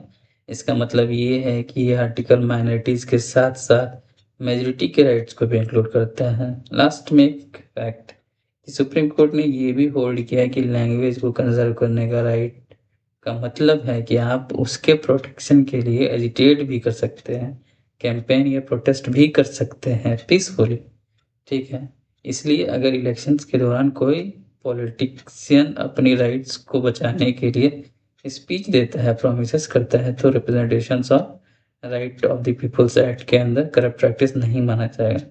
यहाँ पर लीगल है, ठीक है? बट इसमें क्या कंस्ट्रेंट है कि आप इससे हेट स्पीच नहीं फैला सकते हैं, ठीक है? नेक्स्ट हम डिस्कस करेंगे आर्टिकल 30। क्या आप जानते हैं कि माइनॉरिटीज़ के पास अपनी स्कूल्स और कॉलेजेस खोलने का स्पेशल राइट क्यों है? और क्या गवर्नमेंट इन इंस्टीट्यूशंस में इंटरफेयर कर सकती है या नहीं कर सकती है? कॉन्स्टिट्यूशन में हालाँकि माइनॉरिटी वर्ड डिफाइन नहीं किया गया है, लेकिन आर्टिकल 30 रिलीजियस और लिंग्विस्टिक माइनॉरिटीज़ को काफ़ी पावर देता है। चलिए इसे डिटेल में समझते हैं। तो आर्टिकल 30 क्या कहता है? इसके अकॉर्डिंग सारे माइनॉरिटीज़ चाहे वो रिलीजन के बेसिस पे हो या लैंग्वेज के, उन्हें हक है to establish and administer education institutions of their choice. मतलब वो अपने पसंद की एजुकेशन इंस्टीट्यूट्स को खोल भी सकते हैं और चला भी सकते हैं। इसमें एक इंटरेस्टिंग पॉइंट 1978 में 44th अमेंडमेंट से ऐड हुआ था कि अगर गवर्नमेंट किसी माइनॉरिटी इंस्टीट्यूशन की प्रॉपर्टी एक्वायर करती है तो उन्हें इतना कंपनसेशन देना पड़ेगा कि उनके ये राइट्स रेस्ट्रिक्ट ना हो। याद रखिएगा, वैसे तो right to property fundamental right नहीं है, लेकिन माइनॉरिटी इंस्टीट्यूशंस के लिए प्रोटेक्शंस अभी भी हैं। और हाँ, गवर्नमेंट स्कूल ऐड देते वक्त डिस्क्रिमिनेट नहीं कर सकती कि ये इंस्टीट्यूशन किसी माइनॉरिटी का है। तो अब सवाल ये है कि क्या इंस्टीट्यूशंस गवर्नमेंट के कंट्रोल से पूरी तरह से बाहर है? वेल, इसके लिए हमें इंस्टीट्यूशंस को 3 कैटेगरीज़ में डिवाइड करना पड़ेगा। कैटेगरी 1 जो स्टेट से रिकॉग्निशंस और ऐड यानी पैसा पाता है, जो सिर्फ़ रिकॉग्निशन लेते हैं पर ऐड नहीं, जो ना रिकॉग्निशन लेते हैं और ना ही ऐड है। तो जो पहली 2 कैटेगरीज़ हैं जिसमें रिकॉग्निशन पाते हैं, उसमें गवर्नमेंट का रेगुलेटरी पावर चलता है। सिलेबस, एकेडमिक स्टैंडर्ड्स, सैनिटेशंस और स्टाफ एम्प्लॉयमेंट जैसे मामलों में गवर्नमेंट रूल्स बना सकती है। जो थर्ड कैटेगरीज़ है वो अपने अफेयर्स खुद मैनेज करने के लिए फ्री है। लेकिन ध्यान रहे, जनरल लॉ जैसे contract law, labour law, tax law उन पे भी अप्लाई होंगे। 2007 में मलकरा सीरियन कैथोलिक कॉलेज केस में सुप्रीम कोर्ट ने कुछ बहुत इंपॉर्टेंट प्रिंसिपल सेट किए। कोर्ट ने क्लियर किया कि स्टेब्लिश एंड एडमिनिस्ट्रेशन का मतलब क्या है। माइनॉरिटी इंस्टीट्यूशंस के पास ये राइट्स हैं कि अपनी गवर्निंग बॉडी चूज़ करना, टीचिंग और नॉन टीचिंग स्टाफ को अपॉइंट करना, एलिजिबल स्टूडेंट्स को एडमिट करना और रीजनेबल फीस सेट करना, अपने एसेट्स को इंस्टीट्यूशंस के बेनिफिट के लिए यूज़ करना। लेकिन यहाँ एक बड़ा बट है। सुप्रीम कोर्ट ने कहा कि आर्टिकल 30 का मकसद माइनॉरिटीज़ को मेजॉरिटी के साथ इक्वालिटी देना है, उन्हें कोई एक्स्ट्रा एडवांटेजेस पोजीशन देना नहीं है।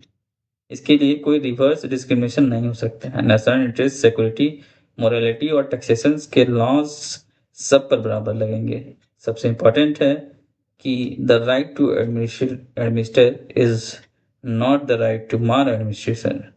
मतलब एडमिनिस्ट्रेशन के नाम पर आप गड़बड़ नहीं कर सकते हैं। गवर्नमेंट एकेडमिक एक्सेलेंस और एफिशिएंसी इंश्योर करती है और इंश्योर करने के लिए जो रेगुलेशंस लगा सकती है, टीचर्स की क्वालिफिकेशंस और सर्विस कंडीशंस फिक्स की जा सकती है ताकि एम्प्लॉइज़ का एक्सप्लॉयटेशंस ना हो। ठीक है, अब इन्हीं से कुछ रिलेटेड एमसीक्यूज़ देखते हैं। अब नेक्स्ट क्वेश्चन है क्वेश्चन नंबर 12। क्वेश्चन नंबर 12 बोलते हैं given below are two statements, one is labelled as assertion, other as reason. तो असर्शन बोल रहा है article 30 of the constitution of India does not define the term minorities. Reason है कि the constitution recognises only linguistic and religious minorities. Select the correct answers. Question article 30 से related है। Assertion बोल रहा है कि आर्टिकल 30 कॉन्स्टिट्यूशन में minorities term को डिफाइन नहीं करता है। कॉन्स्टिट्यूशन माइनॉरिटीज को डिफाइन नहीं करता है, ठीक बात है। कॉन्स्टिट्यूशन सिर्फ लिंग्विस्टिक और रिलीजियस माइनॉरिटीज को रिकॉग्नाइज करता है। ठीक है, दोनों को समझते हैं, थोड़ा लॉजिकली समझते हैं। तो आर्टिकल 31 क्या बोलता है कि all minorities whether based on religion or language shall have the right to establish and administer education religious of their choice. यहाँ ध्यान दीजिए कि आर्टिकल 30 माइनॉरिटीज को राइट देता है, लेकिन कभी भी माइनॉरिटी को डिफाइन नहीं कर रहा है, कोई डेफिनेशन नहीं बता रहा है। तो एसर्शन में जो बोला गया है कि डिफाइन नहीं करता है कॉन्स्टिट्यूशन माइनॉरिटीज़ को, तो ये बात सही है। अब रीज़न बोला है कॉन्स्टिट्यूशन सिर्फ 2 टाइप्स के माइनॉरिटीज़ को मेंशन करता है, रिलीजियस माइनॉरिटीज़ और लिंग्विस्टिक माइनॉरिटीज़। तो ये भी सही है, ठीक है। तो रीज़न भी करेक्ट है, लेकिन क्या रीज़न एसर्शन को एक्सप्लेन करता है? तो नहीं, क्योंकि आर्टिकल 13 ने माइनॉरिटी डिफाइन नहीं किया, ये एक इंडिपेंडेंट फैक्ट है, और कॉन्स्टिट्यूशन ने सिर्फ रिलीजियस और लिंग्विस्टिक माइनॉरिटीज़ को रिकॉग्नाइज़ किया, ये भी दूसरा इंडिपेंडेंट फैक्ट है। ये रीज़न जो है एक्सप्लेन नहीं करता है एसर्शन को, ठीक है। तो therefore option B is the correct answer because both A and R are true, but R is not the correct explanation of A, ठीक है। अब हम लोग जो है बात करेंगे नेक्स्ट आर्टिकल की, जो कि है आर्टिकल 31। इससे रिलेटेड चीज़ हम लोग पहले भी डिस्कस कर चुके हैं पिछले क्लास में, इसका एक ओवरव्यू, ठीक है। हमारे कॉन्स्टिट्यूशन में पहले आर्टिकल 31 था, ठीक है ना, कंपल्सरी एक्विजिशन ऑफ प्रॉपर्टी से डील करता था। तो बेसिकली ये original article right to property से रिलेटेड था, लेकिन इसमें एक मेजर ट्विस्ट है, 44th कॉन्स्टिट्यूशन अमेंडमेंट एक्ट 1978। इसके थ्रू से आर्टिकल 31 को पूरी तरह से रिपील कर दिया गया, और ये चेंज ऑफिशियली 28 जून 1979 से इफेक्ट में है। तो अब ये सवाल है कि अगर आर्टिकल 31 हट गया तो प्रॉपर्टी ऑफ राइट्स का क्या होगा? इसे रिप्लेस करके कहाँ लेके चले जाएंगे? आर्टिकल 300 ए में, ठीक है ना। तो अब आर्टिकल 300 ए क्लियरली स्टेट करता है कि no person shall be deprived of his property except by authority of law. इसका सिंपल मतलब ये है कि किसी इंसान को उसकी प्रॉपर्टी से अलग नहीं किया जा सकता है जब तक कि लॉ की अथॉरिटी ना हो। यह नया आर्टिकल इंडिविजुअल्स को प्रोटेक्ट करता है ताकि स्टेट आर्बिट्री तरीके से, यानी बिना किसी वैलिड रीजन के, बिना किसी लॉ के आपके प्रॉपर्टी ना ले सके। तो आर्टिकल 300 ए यह इंश्योर करता है कि अगर स्टेट को पब्लिक पर्पसेस के लिए प्राइवेट प्रॉपर्टी एक्वायर करना हो तो उन्हें 2 चीज़ें करनी पड़ेंगी। ये एक्विजिशन जो है अकॉर्डेंस विद द लॉ होना चाहिए, और अफेक्टेड इंडिविजुअल्स को फेयर कंपनसेशन मिलना चाहिए। तो शॉर्ट में आर्टिकल 31 रिपील हो चुका है, लेकिन आर्टिकल 300 ए आज भी इंश्योर करता है कि आपकी प्रॉपर्टी राइट्स इंश्योर हो। हालांकि अब ये फंडामेंटल राइट्स से हट करके कॉन्स्टिट्यूशनल राइट्स, लीगल राइट्स में कन्वर्ट हो चुका है, ठीक है। तो यही है। अब राइट टू प्रॉपर्टी से रिलेटेड क्वेश्चन देख लेते हैं। क्वेश्चन नंबर 13, इसमें क्वेश्चन बोल रहा है कि consider the following statements. Article 301 is related with the right to property. Statement 2 is right to property is a legal right but not a fundamental right. Okay. Statement 3, Article 300A was inserted in the Indian Constitution by 44th Amendment during the period of Congress government. तो which of these statements are correct? Options दिए हुए हैं, ठीक है। तो अब एक एक स्टेटमेंट को लॉजिकली चेक करते हैं और समझते हैं। Article 301 is related with right to property, तो ये गलत है। आर्टिकल 301 जो है पार्ट 13 में आता है, और ये डील करता है freedom of trade, commerce and intercourse से, ठीक है। अब आर्टिकल 301 का राइट टू प्रॉपर्टी से कोई डायरेक्ट रिलेशन नहीं है। हम लोग देख रहे थे कि राइट टू प्रॉपर्टी अभी किस में आ चुका था, आर्टिकल 300 ए में आया था ना, हम लोग पहले ही अभी चेक किए थे कुछ देर पहले, ठीक है। तो 301 वाला जो इसमें क्लेम है स्टेटमेंट 1 में, वो क्या हो जाएगा? गलत हो जाएगा, ठीक है। स्टेटमेंट 2 बोलता है कि right to property is a legal right but not a fundamental right, ठीक है।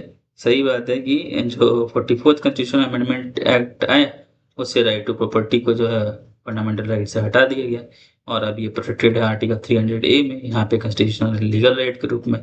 तो स्टेटमेंट तो करेक्ट है। स्टेटमेंट 3 देखते हैं। ये बोलता है कि article 300 A was inserted by the 44th Amendment Act during the period of Congress government। तो अब ये देखो कि 44th अमेंडमेंट एक्ट 1978 में आर्टिकल 300 इंसर्ट तो किया गया, लेकिन उस समय जो गवर्नमेंट थी वो कौन थी? जनता पार्टी की गवर्नमेंट थी, ठीक है। तो ये जो इमरजेंसी के टाइम में जो पॉलिटिकल चेंजेस आए थे, ठीक है, तो इसका हिस्ट्री से थोड़ा सा लिंकेज है, तो इसको याद रखना है। हालांकि डायरेक्ट पार्टी से रिलेटेड क्वेश्चन कम ही आते हैं, बट चूंकि ये पॉलिटी कम, सिंपल शब्दों में कहें तो फंडामेंटल राइट्स को प्रोटेक्ट करवाना खुद एक फंडामेंटल राइट है। डॉक्टर अम्बेडकर ने इसे पूरे डॉक्यूमेंट का सबसे इम्पोर्टेंट आर्टिकल माना था।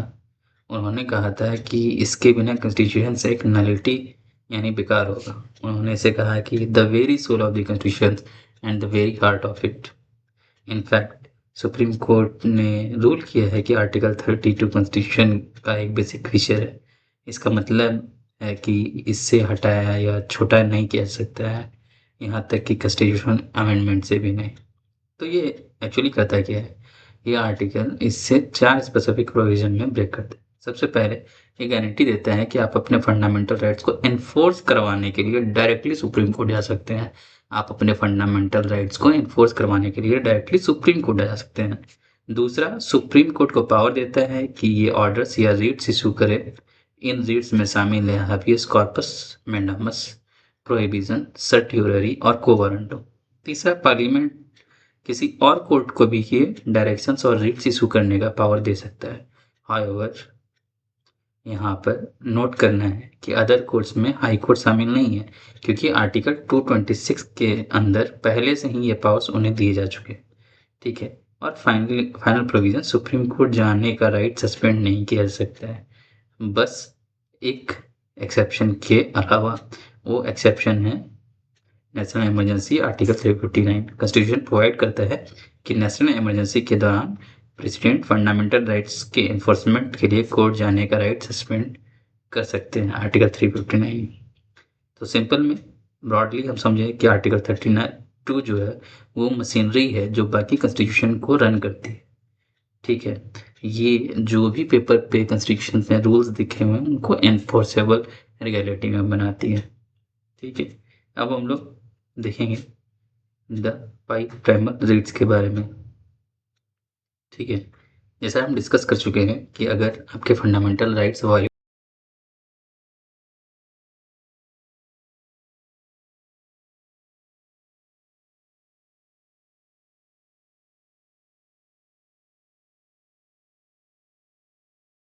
होते हैं तो कोर्ट्स के पास आपको प्रोटेक्ट करने के लिए स्पेशल पावर्स होते हैं।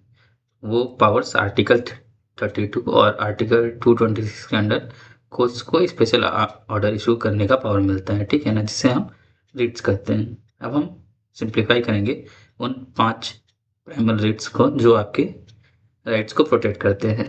उसमें है हैबियस कॉर्पस, मेंडामस, प्रोहिबिशन, सर्ट्यूररी और को वारंटो। चलिए शुरू करते हैं। सबसे पहले हैबियस कॉर्पस। ठीक है। ये एक लैटिन टर्म है जिसका लिटरल मीनिंग होता है to have the body of.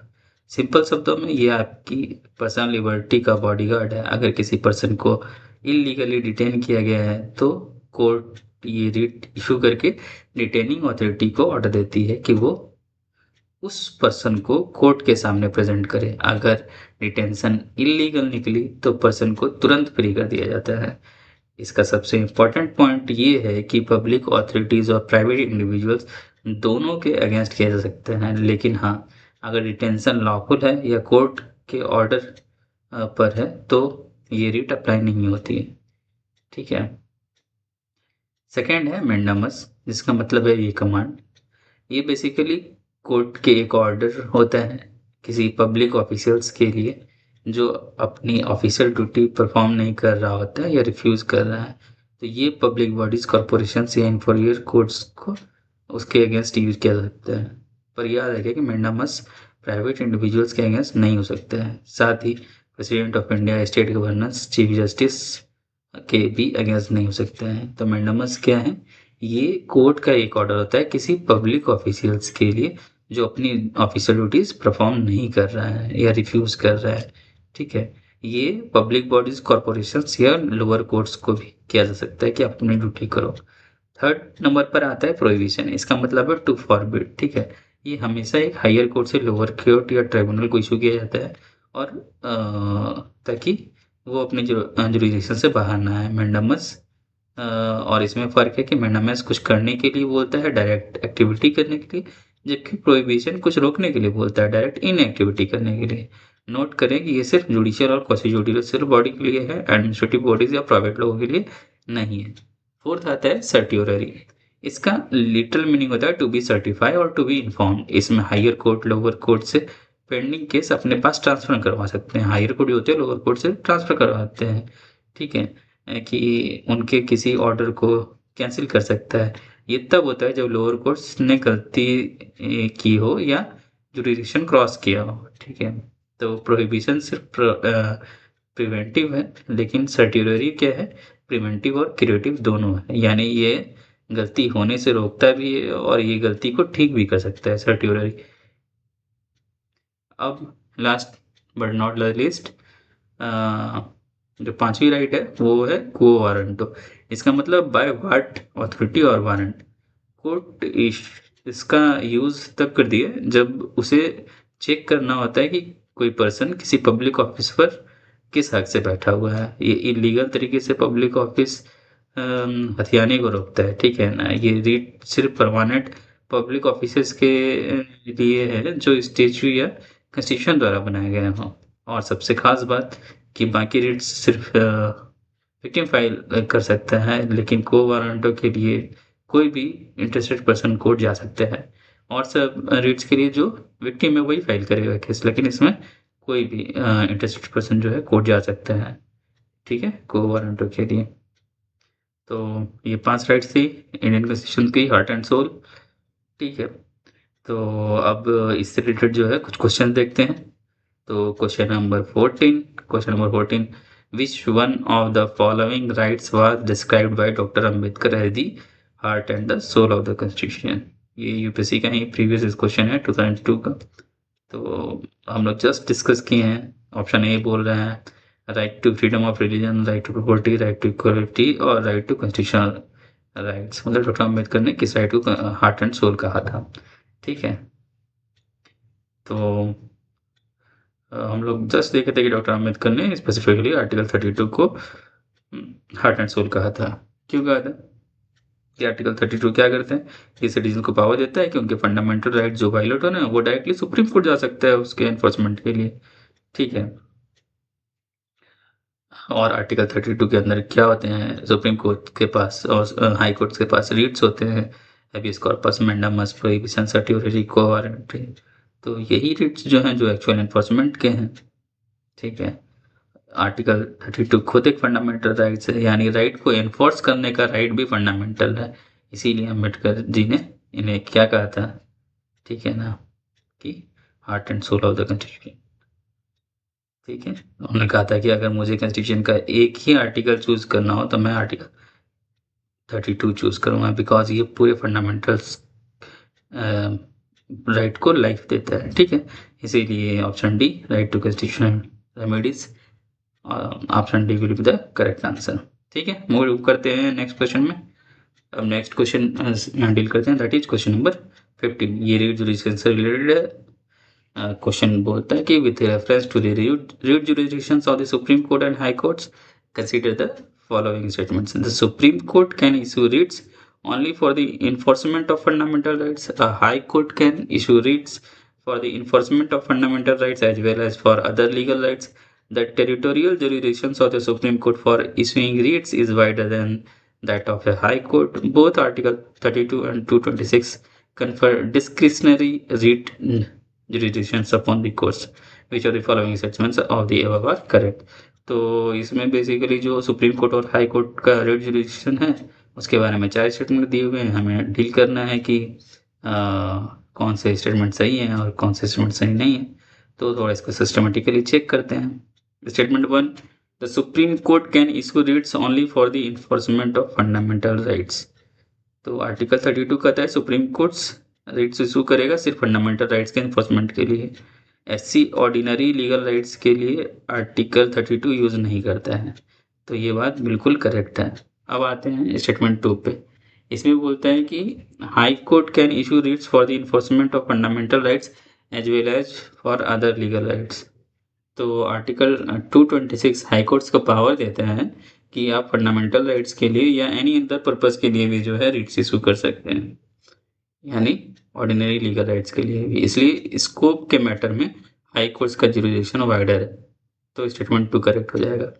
Statement 3 है to territorial jurisdiction supreme court is wider than that of high court. तो सुप्रीम कोर्ट पूरी इंडिया में रिट इशू कर सकता है, हाई कोर्ट का जुरिडिक्शन उसके पर्टिकुलरली स्टेट या जुरिडिक्शन से रिलेटेड होता है, ठीक है, जहाँ पर उसका कॉज ऑफ एक्शन अराइज हुआ था। इसलिए टेरिटोरियल सेंस में सुप्रीम कोर्ट का रिट वाइडर है। तो स्टेटमेंट 3 जो है करेक्ट है। स्टेटमेंट 4 क्या बोल रहा है कि both article 32 and 226 confer discretionary writ jurisdictions. ठीक है, तब ये ट्रिकी है थोड़ा सा कि आर्टिकल 226 डिस्क्रिशनरी है, हाई कोर्ट रिफ्यूज कर सकता है रिलीफ, ठीक है ना, लेकिन आर्टिकल 32 खुद एक फंडामेंटल राइट है। तो असली अगर फंडामेंटल राइट वायलेट हो रहा है तो सुप्रीम कोर्ट नॉर्मली रिफ्यूज नहीं कर सकता है, इसलिए आर्टिकल 32 प्योरली डिस्क्रिशनरी नहीं माना जाएगा सुप्रीम कोर्ट के रिस्पेक्ट से। जब देखेंगे तो स्टेटमेंट 4 जो है वो इनकरेक्ट हो जाएगा। तो फाइनल अगर हम एनालिसिस करें, statement 1 correct, statement 2 correct, statement 3 correct, statement 4 is incorrect, hence the option A that is 1 2 3 only is correct. ठीक है, moving to the next question, that is question number 16। ठीक है, which one of the following writs can be issued by a high court to secure the liberty of the individual. तो कौन सा right है high court issue कर सकता है individual की लिबर्टी को सिक्योर करने के लिए। तो सबसे पहले हम लोग देखते हैं कि मीनिंग क्या है हबीस कॉर्पस का। हबीस कॉर्पस का मीनिंग होता है to have the body of, यानी बॉडी को कोर्ट के सामने प्रोड्यूस करो। जब भी किसी व्यक्ति को जब भी किसी व्यक्ति को इलीगली डिटेन किया जाता है या अनलॉफुल कन्फाइनमेंट में रखा जाता है तो हाई कोर्ट के सुप्रीम कोर्ट इस रिट को इशू कर सकता है कि कोर्ट डिटेनिंग अथॉरिटी को ऑर्डर करता है कि जो डिटेन पर्सन है उसको सामने पेश करो, उसका बॉडी को सामने लेके आओ। ठीक है, तो और अगर डिटेंशन इलीगल है तो उसको तुरंत रिलीज कर दिया जाता है। ठीक है, इसलिए जो हैबियस कॉर्पस है ये रिट क्या है, right to life and personal liberty के से लिंक्ड है आर्टिकल 21 से। ठीक है, अब देखो और भी ऑप्शंस अगर देखोगे तो मैंडामस क्या है, वो किसी पब्लिक अथॉरिटी को ड्यूटी परफॉर्म करने का ऑर्डर देते हैं। ठीक है, लिबर्टी सिक्योर करने का कोई डायरेक्ट ये रीट नहीं है। को वारंटो क्या है कि किसी पब्लिक ऑफिस को में बैठे व्यक्ति को बताता है कि वो चेक करता है, ठीक है, बाय वाट अथॉरिटी। और प्रोहिबिशन क्या कहता है कि ये लोअर अथॉरिटी या ट्रिब्यूनल को प्रोसीडिंग्स से कंटिन्यू करने से रोकता है कि आप कोई एक पर्टिकुलर काम मत करो। ठीक है, तो ये लिबर्टी को तो डायरेक्टली कोई इंश्योर कर नहीं रहा है। ठीक है, सिर्फ हबीज कॉर्पस ही है, हबीज कॉर्पस जो इलीगल डिटेंशन के अगेंस्ट इंडिविजुअल की फ्रीडम को प्रोटेक्ट करता है। इसलिए क्या हो जाएगा, option C habeas corpus will be the correct answer. ठीक है, now move to the next question, that is question number 17। ये है मैंडामस के बारे में। स्टेटमेंट कुछ स्टेटमेंट दिए हुए हैं। With reference to the writ of mandamus consider the following statements. It can be issued against an inferior court, it can be issued against a private individual to enforce contractual obligation, it can be issued against the president of India for the non-performance of the official duties। तो देखते हैं, समझते हैं हम लोग कि mandamus के बारे में जो स्टेटमेंट्स हैं वो क्या हैं, करेक्ट हैं या इनकरेक्ट हैं। तो मैंडामस का लिटरल मीनिंग क्या होता है कि वी कमांड, ये कोर्ट ऑर्डर होता है कि किसी पब्लिक अथॉरिटी को दिया जाता है कि जब वो अपना लीगल ड्यूटी परफॉर्म नहीं करता है। तो सिंपल वर्ड्स में ड्यूटी है ना, जो परफॉर्म नहीं कर रहे हैं तो कोर्ट बोलेगा कि भाई करो। तो statement 1, it can be issued against N inferior court. Yes, mandamus inferior courts या ट्रिब्यूनल्स के अगेंस्ट इशू हो सकते हैं जो वो अपना मैंडेटरी पब्लिक ड्यूटी परफॉर्म नहीं कर रहे हैं। ठीक है, अगर कोई ट्रिब्यूनल लीगली डिसाइड करना है कि चाहिए पर रिफ्यूज कर रहा है तो कोर्ट मैंडामस इशू कर देगा कि भाई ठीक है आपको ये काम करना पड़ेगा। ठीक है, स्टेटमेंट 2 बोल रहा है कि it can be issued against a private individual to enforce contractual obligation. नहीं, मैंडामस सिर्फ पब्लिक ड्यूटी एनफोर्स करता है, प्राइवेट कॉन्ट्रैक्ट डिस्प्यूट्स के लिए सिविल सूट होता है, मैंडामस नहीं होता है। ठीक है ना, ये प्राइवेट इंडिविजुअल्स के अगेंस्ट में सूट नहीं कर सकता है मैंडामस। ठीक है, स्टेटमेंट 3 बोलता है it can be issued against the president of India for non performance of official duties. तो ये भी गलत है कि प्रेसिडेंट और गवर्नमेंट को कॉन्स्टिट्यूशनल इम्यूनिटी मिलती है। ठीक है, तो उसके अगेंस्ट में नंबर्स इशू नहीं किया सकते हैं। ठीक है, तो इसमें अगर एनालिसिस करोगे तो स्टेटमेंट 1 क्या है, करेक्ट है, स्टेटमेंट 2 इनकरेक्ट है, स्टेटमेंट 3 इनकरेक्ट है, तो सिर्फ 1, therefore option A is the correct answer. Moving to the next question. So moving to the next question, that is question number 18. Consider the following statements. Unlike mandamus, which commands action, prohibition directs the authority to refrain from acting. Okay. Statement 2. Unlike prohibition, which is purely preventive, certiorari is both preventive and curative, as it can correct an already passed order. Which of the following statements is correct? 1 only, 2 only, both 1 and 2 and neither 1 and 2. ठीक है, तो mandamus, prohibition, सर्टियोरी, इन लोगों को मिला करके 2 statement दिए हुए। Check करना है कि इसमें से कौन करेक्ट है और कौन इनकरेक्ट है। तो स्टेटमेंट 1 देखते हैं कि unlike mandamus which commands actions, prohibition directs the authority to refrain from acting.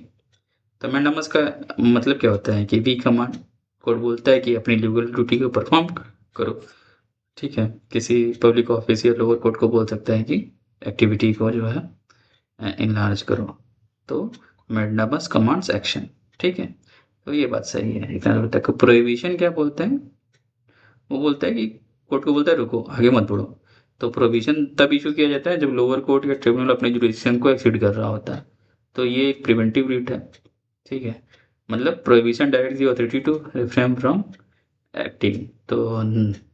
तो ये पूरा स्टेटमेंट करेक्ट हो गया। सो स्टेटमेंट 1 बिल्कुल सही है। अब स्टेटमेंट 2 देखते हैं कि unlike provision which is purely preventive, certiorari is both preventive and curative. तो देखो कि प्रोविजन का मतलब हम देख चुके थे कि भाई रुक जाओ, आगे मत बढ़ो, अपना जुरिडिक्शन क्रॉस मत करो, ये था प्रोविजन का मतलब। सर्टियोरी का मीनिंग क्या है कि टू बी सर्टिफाइड या टू बी इन्फॉर्म। ठीक है ना, इसका 2 सिचुएशन होता है कि अगर पेंडिंग केस को हायर कोर्ट ट्रांसफर कर सकता है और ऑलरेडी अगर कोई पास ऑर्डर है ना तो उसको क्वाश भी कर सकता है। तो इसका मतलब कोई भी रीजन ऑर्डर पास होने से पहले रोकता है।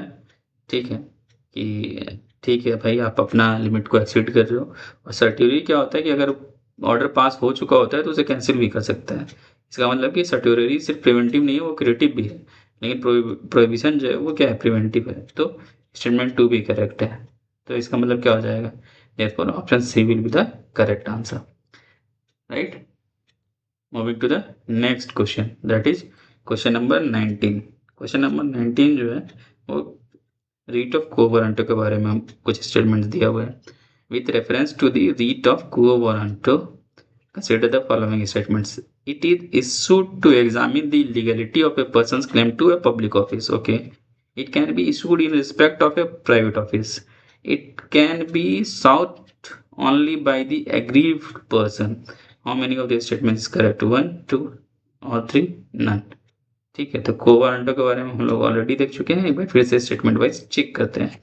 ठीक है, तो को वारंटो क्या है कि it is issued to examine the legality of a person's claim to a public office. तो को वारंटो का लिटरल मतलब ही क्या होता है कि बाय व्हाट अथॉरिटी। ठीक है ना, किस अधिकार से। तो कोर्ट किसी व्यक्ति से पूछ सकता है कि तुम इस पब्लिक ऑफिस में किस लीगल अथॉरिटी से बैठो। यही है कि को वारंटो का मतलब। तो ये रेट क्या है कि पब्लिक ऑफिस के इलीगल ऑक्यूपेशन को रोकता है। कोर्ट चेक करता है कि अपॉइंटमेंट वैलिड है या नहीं है। इसलिए स्टेटमेंट 1 क्या हो जाएगा, बिल्कुल करेक्ट है। अब it can be issued to a private office. अब देखो कि को वारंटो सिर्फ तब इशू हो सकता है ना जब सब्सटेंटिव हो, पब्लिक ऑफिस हो, परमानेंट नेचर का और कॉन्स्टिट्यूशन के स्टेचू से क्रिएटेड हो। इसलिए प्राइवेट ऑफिस के अगेंस्ट ये नहीं रिलीज कर सकता है। तो स्टेटमेंट 2 रॉन्ग हो जाएगा। ठीक है, थर्ड है it can sought only by the aggrieved person. तो यहाँ पे हम लोग जैसे कि पिछले स्लाइड में डिस्कस किए थे कि यहाँ पे क्या है ना को वारंटो में कि कोई भी कंसर्न सिटीजन फाइल कर सकता है। ठीक है, पर्सनल इंजरी प्रूव करने की जरूरत नहीं है। इसलिए स्टेटमेंट 3 जो है इनकरेक्ट है। तो आपका स्टेटमेंट 1 करेक्ट है, स्टेटमेंट 2 इनकरेक्ट है, स्टेटमेंट 3 इनकरेक्ट है। सिर्फ एक स्टेटमेंट राइट है, therefore option A will be the correct answer. Now moving to the next concept. ठीक है, आर्टिकल 33। ठीक है, तो हम सब जानते हैं कि देखो कि फंडामेंटल राइट्स हमारा हक है। ठीक है ना, लेकिन आपको पता है कि हमारे देश के जो प्रोटेक्टर्स हैं यानी आर्म्ड फोर्सेस ऑफ पुलिस के पास वही सेम राइट्स नहीं होते हैं जो एक आम सिटीजन के पास राइट्स होते हैं। जी हाँ, और ये पॉसिबल होता है आर्टिकल 33 की वजह से। ठीक है, समझते हैं हम लोग आर्टिकल 33 में क्या दिया हुआ है। आर्टिकल 33 पार्लियामेंट को ये पावर देता है कि वो armed forces paramilitary forces, police forces, intelligence agency और दूसरे सिमिलर फोर्सेस के मेंबर्स के लिए फंडामेंटल राइट्स को रेस्ट्रिक्ट या एब्रोगेट कर सकता है, ठीक है ना?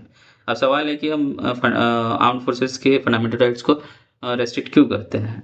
तो कॉन्स्टिट्यूशन मेकर्स ने ऐसा इसलिए किया है ताकि इन फोर्सेस में डिसिप्लिन मेंटेन रहे और वो अपनी ड्यूटीज़ को प्रॉपर्ली डिस्चार्ज कर सकें। इमेजिन कीजिए कि अगर आर्मी बॉर्डर पे डिस्प्यूट छोड़कर स्ट्राइक पर चली जाए तो क्या होगा? इससे इसके लिए रेस्ट्रिक्शंस ज़रूरी है।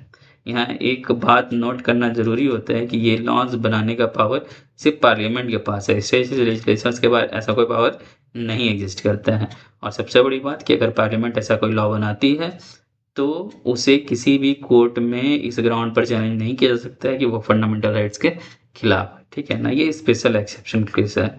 पार्लियामेंट ने इस पावर का यूज़ करते हुए कई लॉज़ पास किए हैं, जैसे army act, navy act, air force act, police forces rights of restriction of rights act, ठीक है? तो इन एक्ट्स के थ्रू जो है हमारे जवान्स पर कुछ रेस्ट्रिक्शंस लगाई जा सकती हैं, जैसे कि उन्हें फ्रीडम ऑफ स्पीच नहीं होती है, वो ट्रेड यूनियन या एसोसिएशन के नहीं बना सकते हैं, उनका कोई पॉलिटिकल एसोसिएशन नहीं हो सकता है, उन्हें प्रेस के साथ कम्युनिकेट करने पर जो है बैन लगाया जा सकता है। अब आप लोगों को लग रहा होगा कि ये रूल्स जो है अ, ये रूल्स जो है, ये सिर्फ़ बंदूक उठाने वाले सोल्जर्स के साथ ही लगाया जा सकता है, लेकिन ऐसा नहीं है। आर्टिकल 33 के अंदर जो members of the armed forces का मतलब है, सिर्फ़ कॉम्बैटेंट्स नहीं होते हैं, इसमें वो लोग भी होते हैं कि जो उनसे रिलेटेड बार्बर्स, कारपेंटर्स, मैकेनिक्स, कुक्स, चौकीदार, बूट मेकर्स, टेलर्स जो भी उनके कैंटोनमेंट से रिलेटेड होते हैं लोग, ठीक है? तो यानी अगर आप आर्मी में कुक भी हैं, तो भी आपके फंडामेंटल राइट को रेस्ट्रिक्ट किया जा सकता है।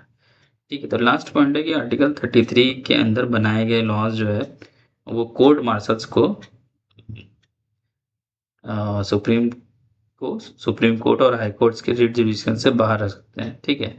कि जो भी चीज़ है कि कोर्ट मार्शल होगा वो सुप्रीम कोर्ट और हाई कोर्ट के जुरिडिक्शन से बाहर होगा, ठीक है? जब बात फंडामेंटल राइट्स की। तो मतलब एक तरह से जो भी आर्मी के रूल्स होंगे वो सिविलियन रूल से थोड़े अलग होंगे, ठीक है? अब आर्टिकल 34 जो है, इससे रिलेटेड चीज़ है कि the legal framework of martial law in India. हालाँकि ये देखना कि जो मिलिट्री का लॉ है और मार्शल लॉ है, इसमें भी अंतर होता है। तो हम लोग इसमें थोड़ा समझेंगे कि मार्शल लॉ क्या होता है, ठीक है? अच्छा, तो आर्टिकल 34 जो है वो फंडामेंटल राइट्स पर रेस्ट्रिक्शंस लगाता है, जब किसी पर्टिकुलर एरिया में मार्शल लॉ फोर्स में हो। तो सबसे पहले टर्म मार्शल लॉ को समझते हैं। इंटरेस्टिंगली ये एक्सप्रेशन कॉन्स्टिट्यूशन में कभी भी डिफाइन नहीं किया हुआ है, ठीक है?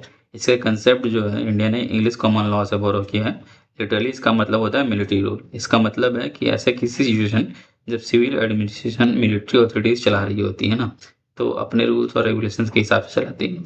यहाँ ऑर्डिनरी लॉ सस्पेंड हो जाता है और गवर्नमेंट मिलिट्री ट्रिब्यूनल्स के थ्रू से चलती है। ध्यान रहे, ये मिलिट्री लॉ से अलग है, ठीक है ना? जो सिर्फ़ आर्म फोर्सेस पर अप्लाई होता है।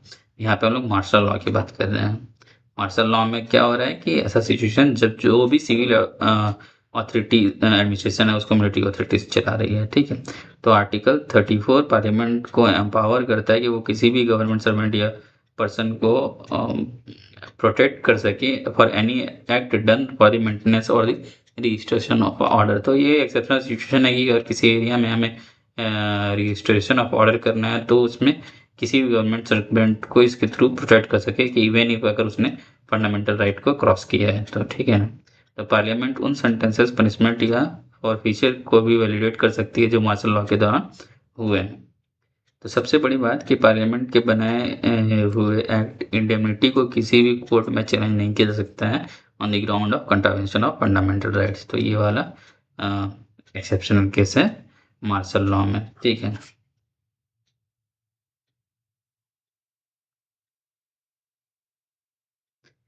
अब ये देखो कि लेकिन ये जो मार्शल लॉ है ना, ये किसी एक्स्ट्रा ऑर्डिनरी सर्कमस्टांसेस में ही लगाया जा सकता है, जैसे कि वॉर हो, इन्वेजन हो, इंसर्केशन हो, राइट या वायलेंस है, कुछ इस तरह का चीज़ हो रहा है, तो ठीक है ना?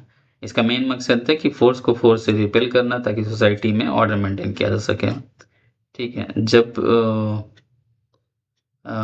मार्शल लॉ ऑपरेशन में होता है तो मिलिट्री अथॉरिटीज़ के पास एब्नॉर्मल पावर्स रहती हैं, वो सिविलियन पर रेस्ट्रिक्शन लगा सकते हैं, ठीक है? लेकिन इसमें भी एक चीज़ है कि जो हैबेस कॉर्पस का एक्सेप्शन है, ठीक है ना? सुप्रीम कोर्ट ने कहा है कि मार्शल लॉ डिक्लेयर होने के बाद मतलब ये नहीं है कि हैबेस कॉर्पस का रिट ऑटोमेटिकली सस्पेंड हो जाए। सिटीजन के पास ये रेमेडी भी अवेलेबल रहती है कि ये यार कि राइट टू लाइफ से तो मेंटेन करना ही है, ठीक है ना? उसको मेंटेन करना पड़ता है कि that is the fundamental right. तो ये हैबेस कॉर्पस जो है सस्पेंड नहीं होता है even in case of the martial law, ठीक है? अब हम लोग जो है ना एक इंटरेस्टिंग और सिमिलरली कंफ्यूजिंग टॉपिक को डिस्कस करेंगे, martial law versus national emergency, ठीक है? अक्सर हमें न्यूज़ में सुनते हैं कि मार्शल लॉ सुनते हैं कि या नेशनल इमरजेंसी सुनते हैं तो हमें सिमिलर टाइप का लगता है, ठीक है ना? लेकिन हमारे कॉन्स्टिट्यूशन के हिसाब से इन दोनों में बहुत फ़र्क है, ठीक है? तो कुछ डिफरेंसेस देखते हैं। सबसे पहले बात करते हैं कि कॉन्स्टिट्यूशनल स्टेटस की। तो नेशनल इमरजेंसी का जो ज़िक्र है वो कॉन्स्टिट्यूशन में साफ-साफ किया गया है। इसमें आर्टिकल 352 में इसको डिटेल प्रोविज़न दिए गए हैं, लेकिन मार्शल लॉ जो है वह आर्टिकल यही 34 में ही मेंशन है, लेकिन कोई इसका एक्सप्लिसिट प्रोविज़न नहीं है, कुछ ऐसा डिफ़ाइन नहीं किया गया है, ठीक है? तो अब कब लगाया जाता है? तो नेशनल इमरजेंसी 3 ग्राउंड्स पे लगता है, ठीक है? वॉर, एक्सटर्नल एग्रेशन या आर्म्ड रिबेलियन, ठीक है? और मार्शल लॉ जब इम्पोज़ किया जाता है किसी स्पेसिफिक एरिया में, जब हालत लॉ एंड ऑर्डर बहुत ज़्यादा ख़राब हो जाता है, ठीक है? लॉ एंड ऑर्डर को रिस्टोर करना है, ठीक है ना? To counter force from force, तो उस स्थिति में मार्शल लॉ को लगाया जाता है, ठीक है? देखते हैं और गवर्नमेंट और कोर्ट्स पर क्या असर पड़ता है, ठीक है? तो जब मार्शल लॉ लगती है तो सिविल गवर्नमेंट और ऑर्डिनरी कोर्ट सस्पेंड हो जाते हैं, ठीक है?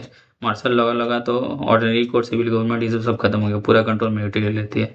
लेकिन अगर इमरजेंसी होता है ना तो सिविल कंट्रोल और गवर्नमेंट और कोर्ट्स अपना काम कर रहे होते हैं, ठीक है? बस फ़र्क पड़ता है कि सेंटर के पास पावर का एक्सपेंशन हो जाता है, वो उसमें सस्पेंड नहीं होते हैं, ठीक है? तो यही है कि आप देखते हैं कि अब इसका राइट और फेडरल स्ट्रक्चर पे क्या इम्पैक्ट पड़ता है कि मार्शल लॉ जब लगते हैं तो हमारे फंडामेंटल राइट्स को अफेक्ट करता है, जबकि नेशनल इमरजेंसी का इम्पैक्ट बहुत वाइड होता है, ठीक है? ये सिर्फ फंडामेंटल को राइट्स नहीं अफेक्ट करता है, ये सेंटर स्टेट के रिलेशन, उसका लेजिस्लेटिव और फाइनेंशियल पावर्स, इसको भी अफेक्ट करता है, ठीक है? और टेरिटोरियल अगर एक्सटेंट की बात करें तो मार्शल लॉ किसी बहुत स्पेसिफिक एरिया में लगाया जाता है, ठीक है? कि जहाँ पे लॉ एंड ऑर्डर को रिस्टोर करना है। लेकिन नेशनल इमरजेंसी हो सकता है कि किसी पूरे देश में लगाया जा सके, ठीक है? या किसी एक बड़े हिस्से में, किसी स्टेट में लगाया जा सकता है, ठीक है?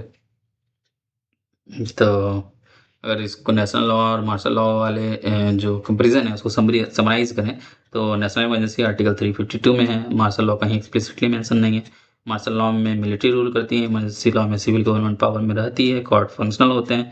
मार्शल लॉ में कोर्ट्स ऑपरेशनल फंक्शन नहीं होते हैं, ठीक है? इमरजेंसी पूरे देश में लग सकती है। मार्शल लॉ लार्जली किसी एक स्पेसिफिक एरिया में लगता है, ठीक है? तो इस कंपैरेटिव एंगल से ही एक क्वेश्चन देख लेते हैं। Question number 20. With reference to martial law and national emergency in India, consider the following statements. Both martial law and national emergency are explicitly mentioned in the Constitution of India. Statement 2. Martial law suspends ordinary courts, whereas national emergency does not. Okay. National emergency can be imposed on the ground of internal disturbance. ठीक है? तो 3 statement दिए हुए हैं martial law और emergency से, तो तीनों स्टेटमेंट को एक-एक करके देखते हैं कि क्या स्टेटमेंट करेक्ट है या फॉल्स है। Both statement 1 both martial law and national emergency are explicitly mentioned in the constitution of India. Just हमने देखा कि नेशनल इमरजेंसी जो है वो एक्सप्लिसिटली मेंशन है 352 में, मार्शल लॉ कहीं एक्सप्लिसिटली मेंशन नहीं है। तो स्टेटमेंट 1 क्या हो जाएगा? इनकरेक्ट हो जाएगा, ठीक है? सेकंड स्टेटमेंट देखते हैं, martial law suspends ordinary courts whereas national emergency does not. तो ये बात सही है कि मार्शल लॉ के टाइम पे जो है सिविल गवर्नमेंट ऑर्डिनरी कोर्ट में ये सब सस्पेंड हो जाता है और मिलिट्री जो है पूरी अथॉरिटी रहती है। लेकिन नेशनल इमरजेंसी के टाइम पे ऐसा कुछ नहीं होता है, ठीक है? सिविल गवर्नमेंट कंटिन्यू कर रहा होता है, कोर्ट्स अपना फंक्शन कर रहे होते हैं, बट सेंटर का पावर जो है वो एक्सपेंड करता है, ठीक है? अब तो ये स्टेटमेंट 2 करेक्ट हो गया। अब स्टेटमेंट 3 क्या बोल रहा है कि national emergency can be imposed on the ground of internal disturbance. तो यहाँ पे देखो कि 1978 में 44th कॉन्स्टिट्यूशन अमेंडमेंट में उस चीज़ को, इसके ग्राउंड्स को क्या कर दिया गया है, आर्टिकल 352 मतलब नेशनल इमरजेंसी के ग्राउंड को वार, एक्सटर्नल एग्रेशन और आर्म्ड रिबेलियन, ठीक है ना। इंटरनल डिस्टर्बेंस पहले था मेंशन में, ठीक है, लेकिन उसको हटा दिए गए हैं। तो अभी अगर आज के कंटेक्स्ट में देखो कि नेशनल इमरजेंसी जो है वो इंटरनल डिस्टेंस के ग्राउंड पे नहीं लगाया जा सकता है, वो सिर्फ लगाया जा सकता है वार, एक्सटर्नल एग्रेशन और आर्म रिबेलियन के ग्राउंड पे। तो स्टेटमेंट 3 विल बी इनकरेक्ट, ठीक है। तो अगर हम लोग देखेंगे पैनल एनालिसिस में कि statement 1 wrong, statement 2 correct, statement 3 wrong, therefore option A is the correct answer, ठीक है। अब हम लोग नेक्स्ट आर्टिकल की तरफ बढ़ते हैं। ये आर्टिकल है article 35, ensuring uniformity in the fundamental rights, ठीक है। तो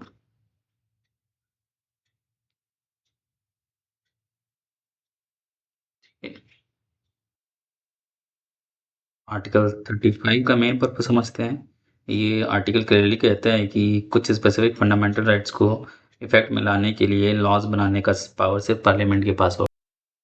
नेक्स्ट हम आर्टिकल 35 के बारे में देखेंगे, आर्टिकल 35 के मेन पर्पस को समझेंगे।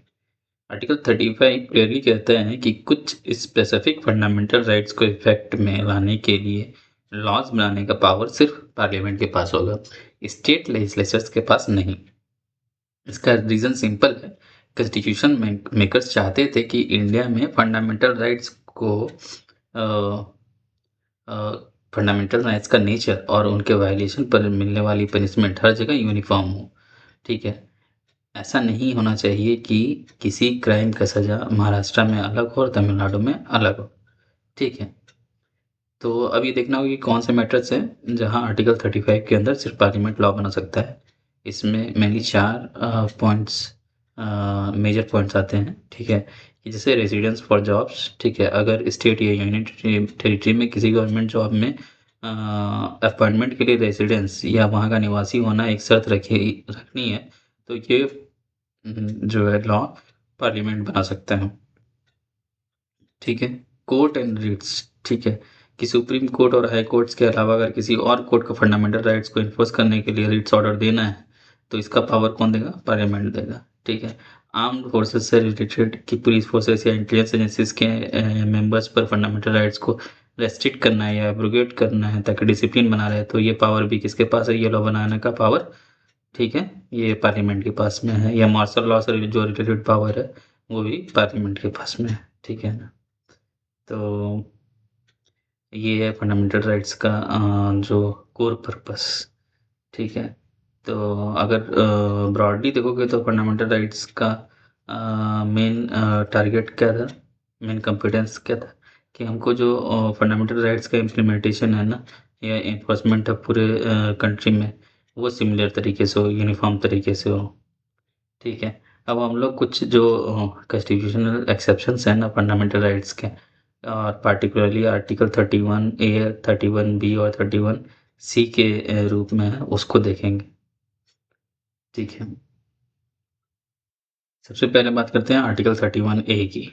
इमेजिन कीजिए कि गवर्नमेंट को लैंड रिफॉर्म्स करना है या किसी इंडस्ट्री का मैनेजमेंट टेक ओवर करना है।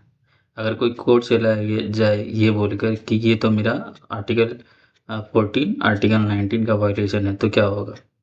तो इसलिए 31A लाया गया है कि यहाँ 5 कैटेगरीज के लॉज को प्रोटेक्ट करता है, जैसे कि acquisition of E states, properties का मैनेजमेंट टेक ओवर करना, कॉर्पोरेशंस का एमलगमेशन, डायरेक्टर्स या शेयर होल्डर्स के राइट्स को मॉडिफाई करना, माइनिंग लीज को चेंज या ख़त्म करना, ठीक है।